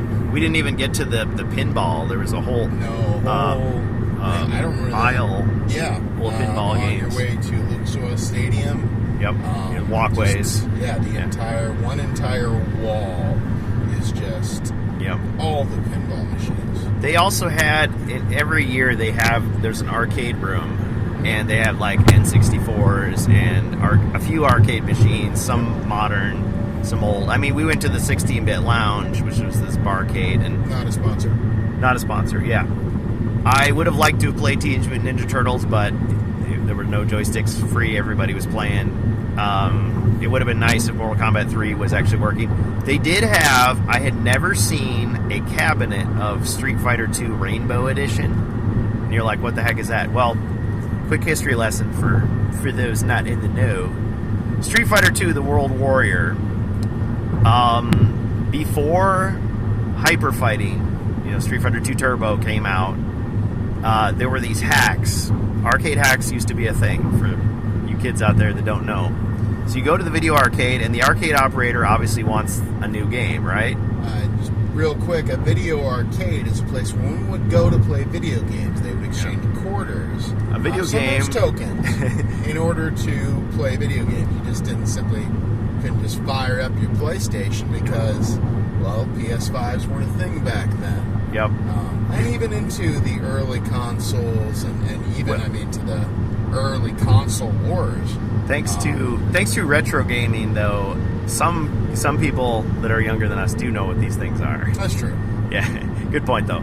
Yeah, it's like turning into Wikipedia, and then it's like down the rabbit hole. Well, okay, so these arcades, like, and I once heard someone try to compare it to like PC gaming and say, well, it's just microtransactions. You're just paying to win. It's like some games, yes, but most games, no. It was skill based. You had to learn the patterns or find the secrets to actually get good, as opposed to just paying a certain amount of money for a certain experience. That's it. Yes, there are games where you can just have no skill at all and just keep pounding in money and eventually win. Yes. Yeah. But I mean, you remember Narc, of course. Oh yeah. If you continue on the final boss, you don't have enough rockets to actually beat Mr. Big. No. So there's some games where you just can't grind your way to victory that way. Yeah. Back to Street Fighter 2 Rainbow. Street Fighter. Thanks for keeping me on track. I kind of get off topic. Street Fighter 2 Rainbow Edition. So you got these arcade operators. These games eventually get so expensive they have to take out big loans to afford them. And they're only getting a couple quarters. Which back then it was actually 25 cents and not like $2 or something. Excuse me. But they had. If they had the ability to use hacked chips, they could, use a modified game and it seemed like a new game. So Rainbow Edition, because I'm starting to lose my voice. Sorry, A lot of chatting. a lot of chatting. So Rainbow Edition was what inspired Street Fighter 2 Turbo. Brian, do you know anything about this? A little bit. I mean, it's one of those things that obviously the hacked games were always something they'd be keeping on the down low, because if violate Capcom the found out, agreement, cease and or desist, or distributors, cease and desist, and most of the smaller arcade operators, they couldn't afford that. No, they couldn't they have to close up afford shop. any kind of those things like we were talking about. I mean, they'd be pulling in quarters on machines that were hundreds of dollars. Margins were always real tight. Well, they made their money from selling like pizza, popcorn, Usually there'd be some extra vending concessions, stuff like that. I mean, kind of like bowling alleys. kind of like movie theaters, to where they're not necessarily making a bunch of money off of the movies themselves. They gotta pay a lot for that. But it's an attraction. It is. You go there and it's like, oh, cool, we can, play some video games while we're here. Yeah. Instead of whipping out your phone. Yeah. So. Big monitors, big speakers, joysticks. Lots of noise, constant little dopamine hits. The ambiance of all those machines. Yeah. I will say, you spend enough time there, I'm absolutely certain that at least part of the reason why I lose people's voices whenever there's any kind of sound is I worked at an arcade for a while. See? And it could get a little bit noisy. That, or maybe listening to music too loud with because you're trying to hear it. headphones on my Discman that had the in-the-ear. The Discman, by the way, is something that would play a compact disc. You could listen to music on it. Wow. Compact disc, by the way. You went there. Was an optical storage format. It was optical storage format. voice. Some would say it was always very controversial as to which the best was. Vinyl versus CDs. Vinyl versus tape versus CD. Then people sort of went back to vinyl again. I mean, it's been a constant format. You should get on the Randcast sometime when we talk about that kind of stuff. It's just it's a whole thing. Anyway. Using all sorts of antiquated terms here. Rainbow Edition. Yeah. So Rainbow Edition. Like And some of these bootlegs were in other countries where maybe they didn't even get the official version of the game, but they could hack some other hardware. So it's like, okay, we can't get Pac-Man, but we can get Galaxian, and we can hack it so it'll play Pac-Man on the Galaxy machine. So the sounds will be a little off, the colors will be different, but it'll basically be the same game. Just totally under Namco's nose. I mean, basically, so long as you had a joystick that moved right and the right number of buttons. Yeah. It looked like a motherboard. So if you had somebody who knew how to either do some programming, there wasn't any sort of copy protection on them. So as long as you could find, but they were always subverting it. Yeah. Yeah, and as soon as if you had somebody who had some basic programming knowledge and just could put in the hardware to do it, it was really just a matter then of the cabinet being able to do the things that you needed that game to do. But the game companies did it too. I mean, to themselves. So, like, from what I understand, I never played Radar Scope, but Donkey Kong used Radar Scope hardware. They just, I guess, they had a game. It flopped at the time, and so to save money, they used just the same hardware, reused it. And so, if you play the two games, send out stickers to sound effects, yeah. Sometimes if you Donkey Kong was, of course, a huge hit, so it would paid off. Yeah, sometimes on those older cabinets, if for some reason something would start to peel, you'd see like, that looks like Frogger underneath. Or I'm trying to think of some of the examples, but they would just reuse the cabinets over and over again. To save money, right? Well, anyway, Rainbow Edition, the idea was people, were supposedly, can you really ever? But you master Street Fighter 2. They wanted new features and stuff, so they hacked it in there. And some of the stuff is absolutely crazy. If you know Street Fighter 2, it's like, okay, the game speeds up. You can do like special moves in midair. You can control the direction of fireballs. So you can like home in on the other person. You can throw fireballs in the air. you can interrupt certain moves. You can do like extra hits on certain moves. There was like weird stuff like Dhalsim could like teleport around the fighting area. And of course, you hear that and you're like, "What are you talking about? He could always do that." No, not originally. I think Guile could like handcuff his opponent and he could like stun them and do other stuff. There's all kinds of crazy stuff. But anyway, those hacks were so popular that apparently Capcom was just like, we gotta get in on this. So they released an update to official conversion kit called Street Fighter 2 Turbo. I think it was called in Japan, or Dash Turbo, and then it was called Hyper Fighting in the US. And so that was like the official one. Not sure what they called it in Europe, but nobody really cares about what they do in Europe anyway. Hey, okay, we just lost like a ton of. Apologies. I totally disagree. Totally disagree. We got some good friends in Europe, so we can't say that. We can, but fine. just should. But anyway, yeah.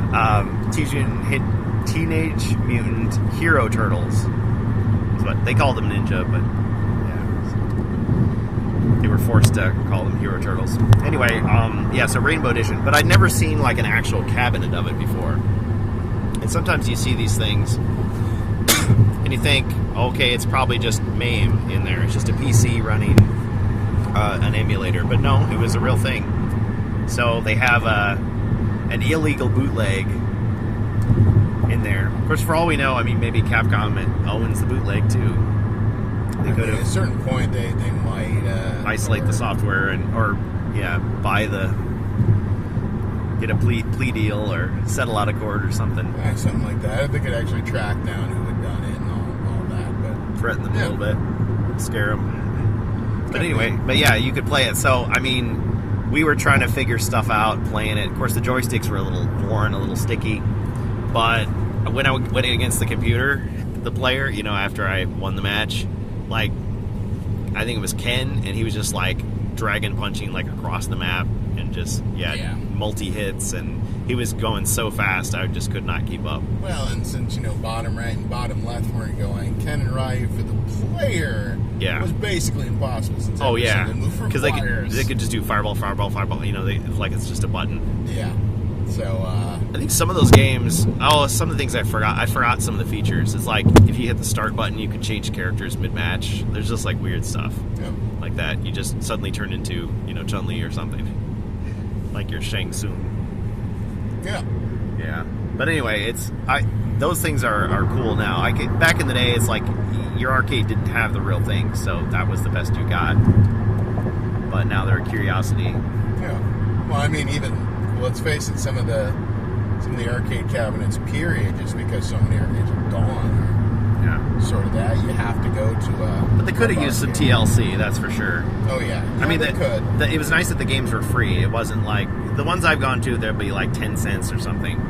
But I mean, they'll give you a card, like a business card, or not business, a credit card, debit card, and you just like scan it, or sometimes it has just like a button you press, it puts a credit in, or they just set it on free play.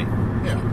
But yeah, so yeah, it was some of those games. It's always nice. It's kind of like when they bring a movie that you've only seen on TV or in DVD or streaming, and they bring it back to theaters. I like to have that experience of like seeing the movie in a similar way, seeing the cabinet, or even if it's a refurbished cabinet, seeing the artwork, the joystick, the original controls, and in all its glory. I was going to say, standing in front of the cabinet is definitely, it's an experience. Nostalgia boost, yeah. Yeah, Well, especially because a lot of these like retro barcades, like I can see they're using like modern LED monitors that don't have the original scan lines and the phosphor effects, whereas these were all looked to be like legit. Yeah, Wells Gardner style monitors. Asteroids had a vector monitor. Yeah. It looked perfect. I mean, I wanted to stay and play all the games, but I was hanging out with you guys, so yeah, we had fun. But yeah, it was cool just to stroll around and see all that. So I'm glad that kind of entertainment exists, and people who were not part of that generation are still getting to experience it. Yeah. People were trying out the different games and I mean, good time. I'm not going to say a lot. I'm not great at telling people's ages, but I mean, there were a number of people. A lot of people there that would not have grown up with track and field or Yeah, I mean, definitely Pleiades some or of those Dig games Dug. were absolutely older than the majority of the crowd. And Hey, Bohemians. even if it wasn't, I mean, they would have been too young to really see or do, and they were able to get the experience. And let's face it, for some of the small arcades, having joysticks that didn't go a particular direction was It's like, oh yeah, I remember when I went to an arcade and the game was broken and I couldn't play it. that was Memories. So now you can do that now. I suppose, yeah, But we're used to things just They working, and they had a little QR code on each machine, so it said, it's not working, scan it, tell us, they had a little web form. So I did my due diligence. I did my duty. I reported that Mortal Kombat 3 was having some issues. Rainbow Edition of Street Fighter 2, I couldn't 100% tell what was like part of the hack and what was like not working correctly. Because if they fix that thing, it's no longer Rainbow Edition. It's just Street Fighter 2. Yeah, but I mean, like the joystick stuff is usually You need that for the moves, yeah. Yeah, well, yeah, but I was gonna say in terms of the, I mean, that's physical. That's physical hardware. It's you clip and like I said, it worked in an arcade. Once you pull that cabinet open, there's a lot of just little physical buttons. Yeah, micro underneath. switches and Yeah, so wires. once you can pull and swap those out pretty easily. I'm not even sure how easy those things would get nowadays. So that could be part of the Audio issue, too. overlap. Uh-oh. Okay, is there still audio overlap? Bohemians. So, I am streaming on a phone on Twitch. I guess I won't know until I listen to the playback what's wrong. I mean, there's always going to be some road noise, but Okay, how about now? How does it sound now? For those of you listening to the live stream. From another video. Oh, there's another video playing? nothing on our end. Okay. Well, let me try to stop the stream. Thanks for letting me know. Apologies. Let's see if we can get it fixed. So, I would just say it was a good Gen Con. It was a lot of fun. Yeah. It's definitely better when you're traveling with somebody to share the load, as Samwise would say. So, anybody that's listening to the live stream, twitch.tv/HeroQuest any questions about Gen Con? I mean, I feel like people have done a great job to report stuff, but any questions? Especially any HeroQuest related questions. If you catch our last stream, we covered most of the stuff. I mean, I'll probably remember other stuff that I forgot to... Like, I didn't ask... I forgot to ask Doug why they nerfed the dragon. Like, what was the thought behind that? Or anybody, really. But, I mean, I was reading that in the Discord. People were saying, what? I mean, 5 body points down to 4 body points. Did anybody ask about the getting around Indianapolis and some of the options? Oh. Downtown Indianapolis. Like, if you say have to go 6 blocks up and 3 blocks over to get to a barcade, how does one? Well, there is this form of transportation that I knew about, but had never experienced. It's a what would you say, a motorized scooter? It is Lime scooters, Bird scooters. They both of which operate Okay, so quite a bit in Indianapolis. I know what a scooter is, but 2 years ago when we came, we saw, sometimes they have these bike rentals, just on random street corners, things like that. Well, these were scooters, and you scan it with your phone, and it's something like, was it like $1 for... It's $1 to start. It's a certain amount. 54 cents per minute or something. Per mile, and then also per mile. minute. So Per mile per minute. the issue wasn't necessarily They're battery powered, and the cost wasn't necessarily because of the mileage. The cost was because of the time. they got to pick them up after each day. I feel But like anyway, many of the subscribers probably understand the concept, but you could rocket them. I had never done it. Yeah, you rocket them around Indianapolis, and you get on the sidewalk, and it'll like throttle your speed, so that, or it'll tell you, beep at you, say, oh, hey, you shouldn't really be riding on this spot. But yeah, at first I got on, and I was like a little wobbly, like, okay, what the heck, I don't have any helmet, don't have any padding of any kind. I'm an old guy. I'm gonna fall down and break my hip, and then that's gonna be the end of. No, I'm just kidding. But no, it's like you get the hang of it pretty quick, and so yeah, we were zipping around the sidewalks to try to get there a little quicker. A little bit street, a little bit sidewalk. I think And you're yes, supposed to take them on the... I had the cape and I had the beard and everything on, and I was fine. Oh man, did anybody like Get a video of it? Video of that? Yeah. Hopefully not. I'm just Hopefully kidding. not. No, I think there is a video clip. We'll have I believe to. there is. Just gonna if somebody wanted to share that, it's worth a look. And Yeah. the majesty of Kurgan and his... Do I fall off or not? I guess you'll have to find out. I mean, sorry, lose the suspense. Okay. Well, anyway, yeah. So, okay, questions. Did you ask who is Jod cover artist? It's Max Dunbar. So, when it comes to Crypt of Perpetual Darkness, all of the artwork in the original version is by Max Dunbar. In the retail version that just came out, that people are buying, and yes, I got a copy. Mine is not autographed, Brian's is. Yes, great, finally. Well, the new art that's inside the book that wasn't in the first version is done by Rob, and I still need to look up Rob's last name. Not Rob Champ, but the Rob who works for Avalon Hill. He's done art and design and logos and all kinds of game design things.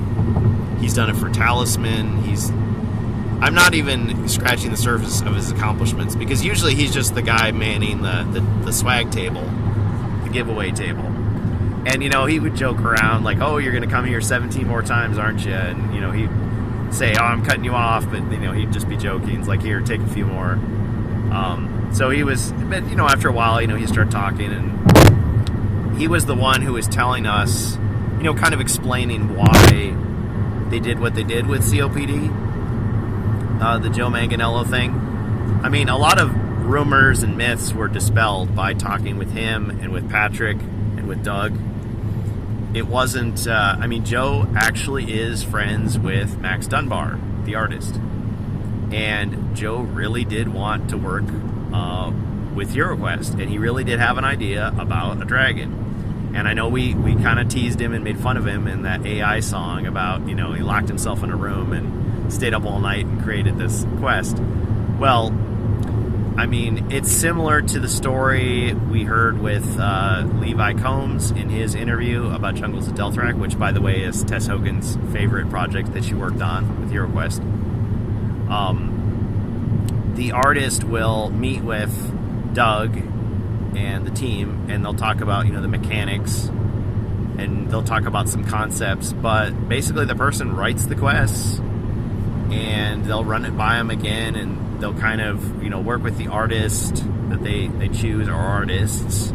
Help tweak it, polish it, refine it. Most of the stuff that they come up with ends up being, in there, because they usually are pretty good about matching it up with people that share their vision. So, and the whole Joe Manganiello in big letters on the cover, that was not something Joe pushed for. That was just, again, using his celebrity to promote this to maybe people who aren't aware of HeroQuest, who think that HeroQuest is just training wheels for D&D, when it doesn't necessarily have to be.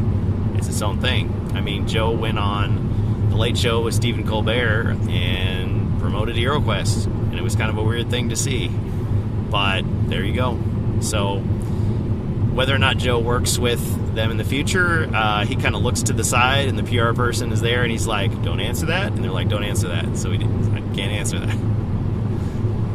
And we found out that the convention quest was not by Stephen Baker, so it wasn't one of Stephen Baker's originals. Now, they could talk about things that weren't coming out or were not confirmed officially yet, but we basically know that Wizards of Morcar is coming out.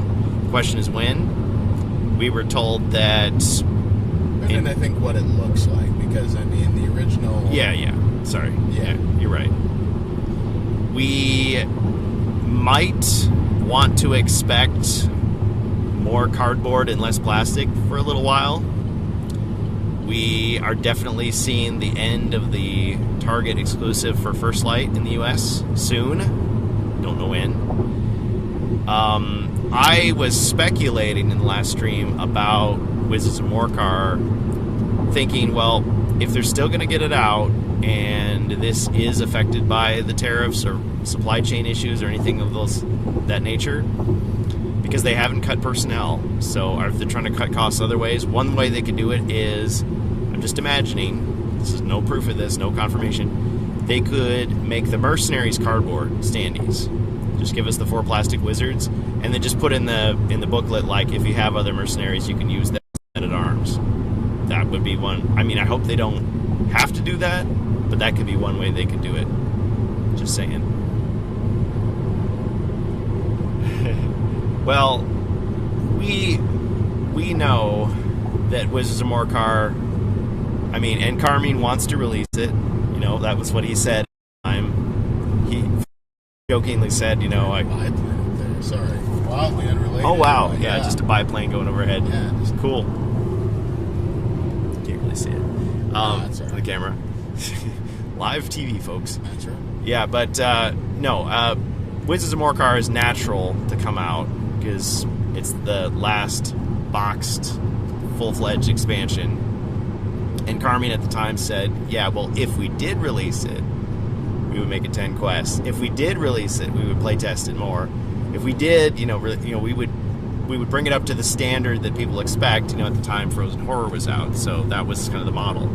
And Doug said, the first thing he said to us when we asked was, you know, Chris and Carmine, he's already spilled the beans on that. He's already told you what you can expect. And it was like, really interesting. It's not a 100% quote, but it's pretty close to what he said. Because with the PR person not being there, they were under more restrictions on what they were allowed to say. So they had to do a lot of hints, they had to dance around a lot of things, but there were a lot of things that they could confirm.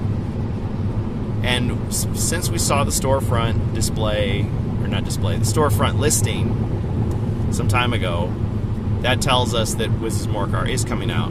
Now, when I said to Patrick, it seems like you guys don't release stuff on Christmas. You put stuff out around November, and if it doesn't make it to November, then it's more of a January release. And Patrick said something like, oh, you seem to be picking up on the patterns of our release schedule, you know, or whatever. So it's like, oh, okay, so he didn't 100% confirm it, but pretty much confirmed it.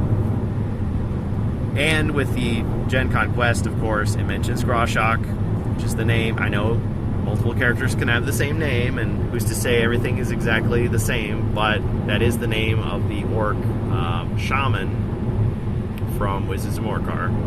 They called him like a caster mage or a dread, you know, sorcerer, you know, different term. But I mean, they did that with against the Ogre Horde as well. It was the Ogre Commander instead of the Ogre Chieftain, I think it was. So, but I mean, same everything, just slightly different name. And to those just joining, official errata to the convention quest is the Wandering Monster is a undead goblin. Yes. That wasn't on there, but that is official errata. Kurgan will be able to upload some pictures that does have from I did. Doug that. Yep. Also, official errata is that Kurgan takes 1 body point if he is playing that. So make sure that doesn't get lost to history. That is that is there. I lose 1 body point. I mean, I'll take a picture and upload that if need be, but you know, I'm sure that for posterity's sake, oh yes, for the the benefit of history, that he'll do that. So Doug if and when that circles around to the regular game, Doug is a ruthless. Well, I guess we've seen both sides of it. Doug can be a ruthless Sargon, and he can also be a very forgiving Sargon. So last year we were playing, and one of the heroes got wiped out early from some really unlucky dice rolls, and he's like, "Oh yeah," and then a mercenary comes in, and you can control that guy. So, but then he's also done the, "Oh, you're questioning me in a less than respectful tone. Okay, body point lost." Yes, my master. Oh, it's coming back. It's like that change of tone. Heal that body point. Yep. And he showed us some things that are not to flex or anything, but not necessarily official. More of a for your knowledge only kind of thing, but And quite frankly, some of it could be something for fun that's- for us, or Yeah, you know, testing some ideas out. Yeah, there's no way to really know if it's just Sometimes Doug has his own secrets. screwing around just for fun, or But- whether there is some hint there. But one, Phones, make sure all phones are away. So. yeah, not recorded. Yeah, but It's like, again, hey, let's just have some fun, guys. Let's not record this. Well, let me just put my phone. we just put these glasses on and just make sure you look right over here at this flashing red light. Like, wait. Just gonna set it down here. I'm gonna set it on its side. It's totally not for on. no particular reason. Yeah, no, we None of that. Sorry, Doug. No, we didn't do that. No, but one Joked about it. But we talked. One of the topics, let's say, that came up was this question of like anti-heroes or bad guy monster heroes, or even controlling bad guys. Yeah. Well, Doug has long wanted to do that. That was the whole idea behind the Warlock hero, But he said the feedback from it was fairly negative. I mean, HeroQuest fans are pretty protective of our beloved franchise, and so it's Hero Quest. It's not Orc Quest. It's not Goblin Quest.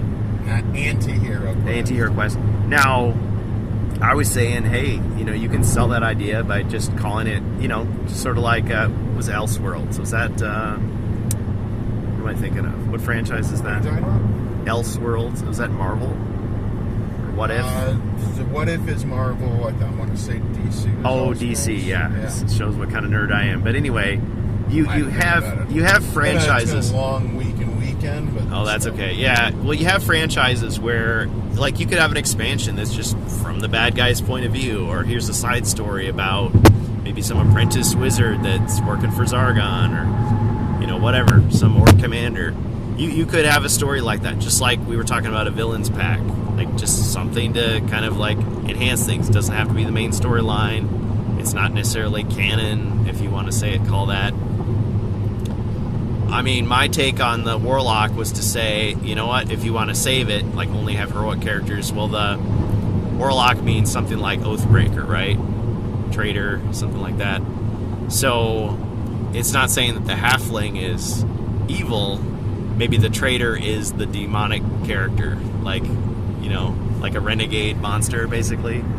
So that creature betrays Zargon and it works for the heroes. And it's like, you could say, okay, they're still big and ugly and dangerous, and maybe people don't trust them, but they're still fighting on the right side. But it's not everybody's cup of tea. So you could still have the mechanics of that character just in a different body. Like say, okay, it's not a warlock, but it's a ranger, let's say. Just like the bard could be a cleric. I mean, it plays like a cleric to me. So anyway, but Doug was just kind of saying, yeah, I wanted to do this thing, and fans just didn't generally accept it, so he moved on to other 2 things. miles. Use the right 2 lanes to take exit 239B for US 218 North, Iowa 27 North. Yeah, get some feedback there from the No, absolutely. GPS. Well, and then the other thing was player versus player combat. I mean, obviously, Zargon's player, the hero's a player. We're talking about people using the arena mode to have hero versus hero battles, a little more balanced. So we were just kind of playing around with that idea too, and I mean, I'm in favor of it. I mean, that doesn't have to be. I mean, HeroQuest is a cooperative game, but what if there's some scenarios, just like the old arena, where you're not just necessarily controlling two sets of monsters fighting each other, or heroes versus monsters, but heroes versus heroes. I mean, you get a tiny bit of that. Like if one of the heroes gets commanded, he'll briefly, attack the other heroes. So, stuff like that. So we encouraged him. We just said, hey, these are some things that we'd like to see. Another little insight from Doug, he was talking about the First Light Dragon, the design he was going with for the First Light Dragon, which was kind of negative from a lot of people. A lot of people didn't seem to get it or appreciate it, and I kind of remember thinking it does kind of remind me a little bit the pose of the old HeroQuest Gargoyle, which was based on the Bloodthirster from Warhammer Fantasy, of course, originally. But he said he was going for that style. He thought, hey, people will appreciate kind of like a retro kind of pose. But they generally didn't. Now, he was pointing out it wasn't the weapons, because the original Gargoyle had the hook sword and the whip, whereas this is just like, it's like the Scooby-Doo I'm gonna get you pose. But he was pointing out, well, the way the horns are formed, like you can imagine like a little ball between them, and it's like the Chaos Crest or whatever they call it. There's different ways you could look at it. But yeah, just look at a picture of the old Gargoyle and compare it to the First Light Dragon. That's what he was going for. But he said, yeah, people weren't too excited about it, so he just, try something else. But that was interesting. Well, I think it speaks something that, there is that much. There's not a well, this is what I'm doing, this is my vision, and well, yeah, there have been plenty of game designers and producers that have kind of tried to pull well, I guess this isn't for you then, and that gatekeeping traditionally hasn't gone well for them. But to say, not just the absence of that, but the fact that they are, proactively listening, it does speak something to that and that responsiveness. And like I think you'd mentioned before and had been mentioned elsewhere, even if we try to implement something, it's going to be 18 months because that's how long it takes to actually get it out in print. But like I said, I think it's still, regardless, the fact that there is that noticing that and that, not just noticing it, but that they seem interested in acting upon that, it's a strength. I asked Doug about Skaven. I know Skaven are a Warhammer thing. I kind of had to jog his memory a little bit, because he's like, well, those are an advanced Hero Quest. It's more a Games Workshop thing. And I said, well, no, I'm talking about just the idea of like rat folk or vermin kind or whatever. I mean, anthropomorphic, mice or whatever in Hero Quest. Yeah. Well, and I was going to the Wizard Quest pack, with the Rat Man, and he's saying, well, yeah, we were still working with Games Workshop at the time. See, it wasn't a breakup, it wasn't a rupture between the two companies. They were still working together. Although the fact they called it a Rat Man and not a Skaven, to me, says that, well, they were trying to maybe tweak it a little bit. And maybe, but also I think Skaven was very much the name maybe trade. I'd have to look, but But I mean, we had Chaos Warriors, we had... True. Well, I guess that's the only one. Fimir. There were characters that were very recognizable as Games Workshop, Warhammer Fantasy monsters. Yeah, but I'm saying to use something that was already there versus to introduce, at that point, to introduce good point. Something. Yeah, because the Wizard Quest pack was being written, but it never actually came to market. Yeah. So it only exists in draft form. And so I was thinking, wouldn't it be cool to kind of see it come to actually, what was intended. But, I mean, his point was well taken. He kind of diverted into talking about the dragon, saying, basically, if he had to do it over again, he would do more of a traditional dragon. Like, I'm picturing, it's got the wings, it's got the long neck, but it's got the four legs. It's still a 2-base monster or bigger. But it's not like a bipedal, dinosaur, human-looking dragon. I mean, the way the dragon looks in First Light makes some sense, because spoilers by now, but it's a guy that's partway into a transformation into a dragon, as opposed to like a natural half-dragon type. Yeah, like a half-dragon. Well, or a dragonborn, to use the D&D term. I mean, he's huge, but he's not, half-dragon was D&D, it was just that was more like a half-dragon, whereas... Half-dragon. Yeah, getting into semantics, whereas dragonborn came as something that just... A hero that has, scales and... Yeah, it was its dinosaur-looking face. There were... Magic. I was going to say, there were differences between half-dragons and dragonborn. See, I can't... Yeah, I'm not a big enough lore nerd for D&D to know, so I apologize. I may have won a trivia contest or two in my time. Oh. Well, I think Joe knows a thing or two about dragons. But anyway, it sounds as if we haven't seen the last of dragons. If they'll let him do another one. And COPD does end on a cliffhanger. That's kind of what I was going with the question of Joe. Are you going to work on another project? course, just because it ends at a cliffhanger doesn't necessarily mean anything. I mean, Return of the Witch Lord ended on a cliffhanger, never resolved officially. Yeah. Skullmar is out there somewhere. He's not dead yet. He's got some magic. But I mean, that to me, that encourages the player to say, hey, you want to see what happens next? You write it. You know, you flip the page over. Oh, it's blank. Guess what that means. Okay, so other questions. It's not Warhammer Quest. Would be a nice way to... Oh, you could bribe a monster to betray Zargon. Well, that was another thing from the Lost Quest packs, was maybe there's renegade orcs. Or, yeah, you can buy a mercenary, but maybe they'll... Once you stop paying, maybe they'll look for a higher bidder, you know. Could happen. Bohemius says, yes, should have been gargoyle size on 1 square base or a full dragon on 2x1. Not in hybrid like we got. Well, that's kind of... We didn't really get into this when I was talking to Doug this time, but I know when in Carmine and Patrick were talking about... Chris Nato is in Carmine, that's just his handle. But yeah, when the two of them were talking about HeroScape, back when he was still with the company and they were trying to promote it during the HasLab HeroScape, the original characters were much more generic. I mean, until you got into Marvel and like Planeswalkers and all that, D&D expansions. But the original was, you know, oh, here's some soldiers, here's some samurai, here's some dinosaurs, here's some orcs. And in the new version, they were trying to definitely make like unique characters that they could trademark and promote as, you know, unique to Hasbro. So I feel like there's maybe a bit of pressure on Avalon Hill to do that with HeroQuest. Like, they can't just give you this character, it's got to be a variant that you don't normally see.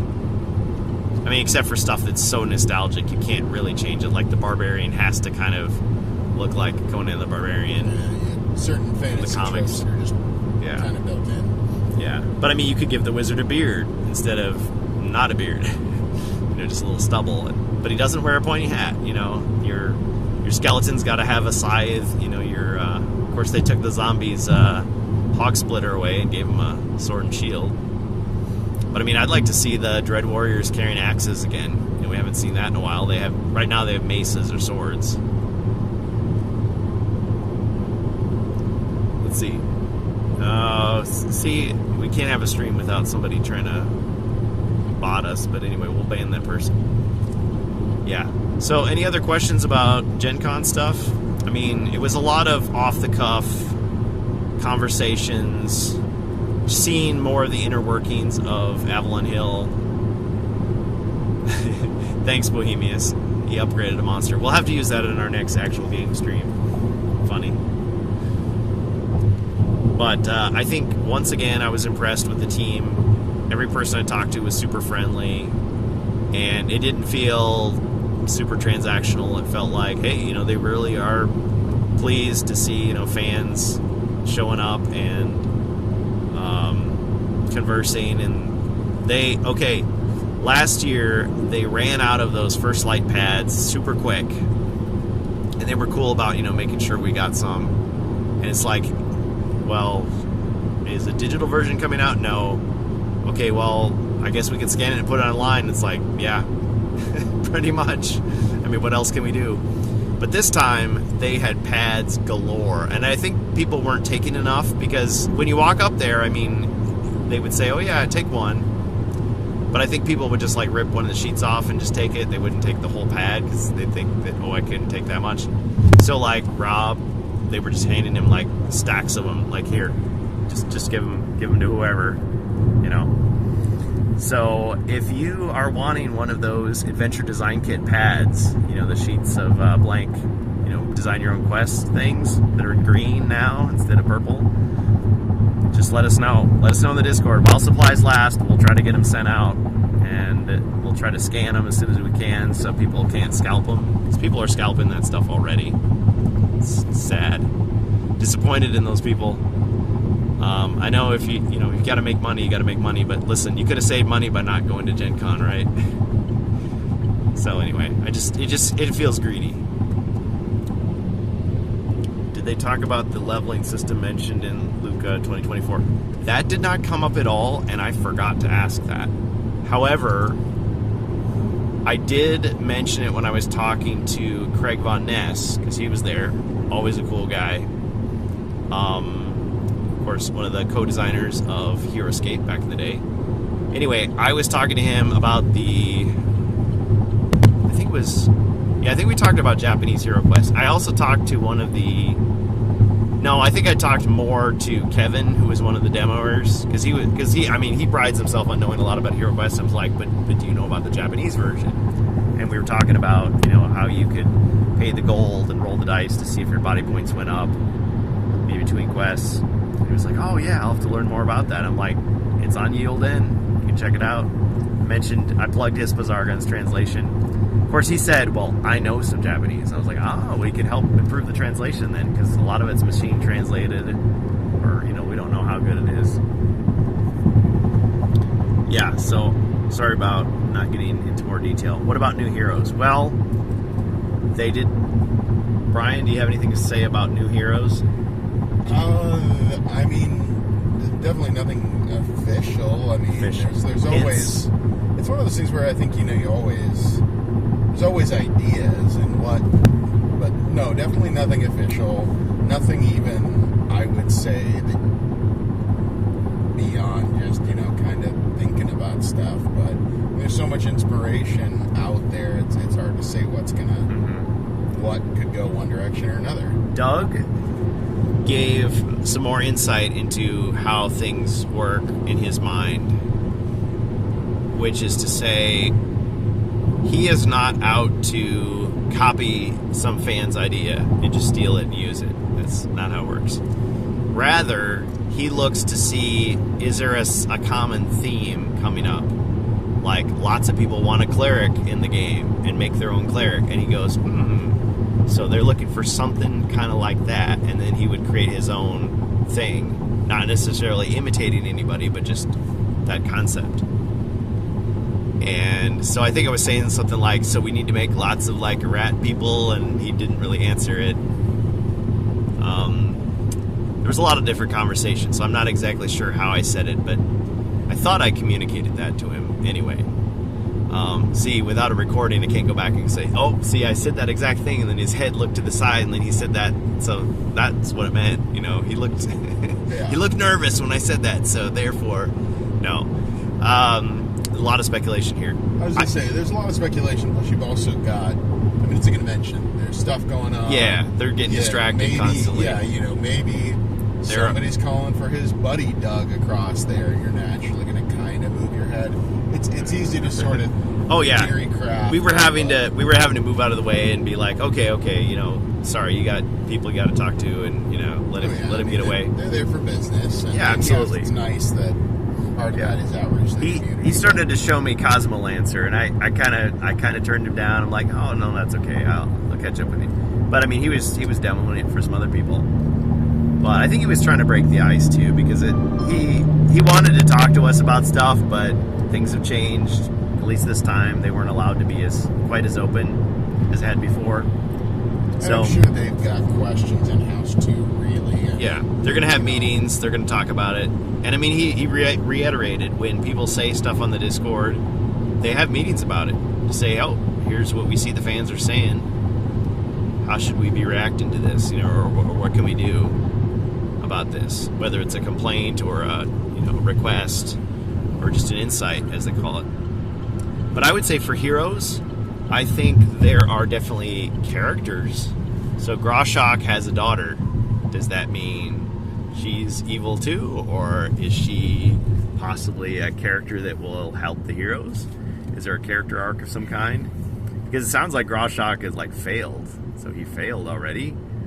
So is he gonna have to try harder to be evil, or what's happening?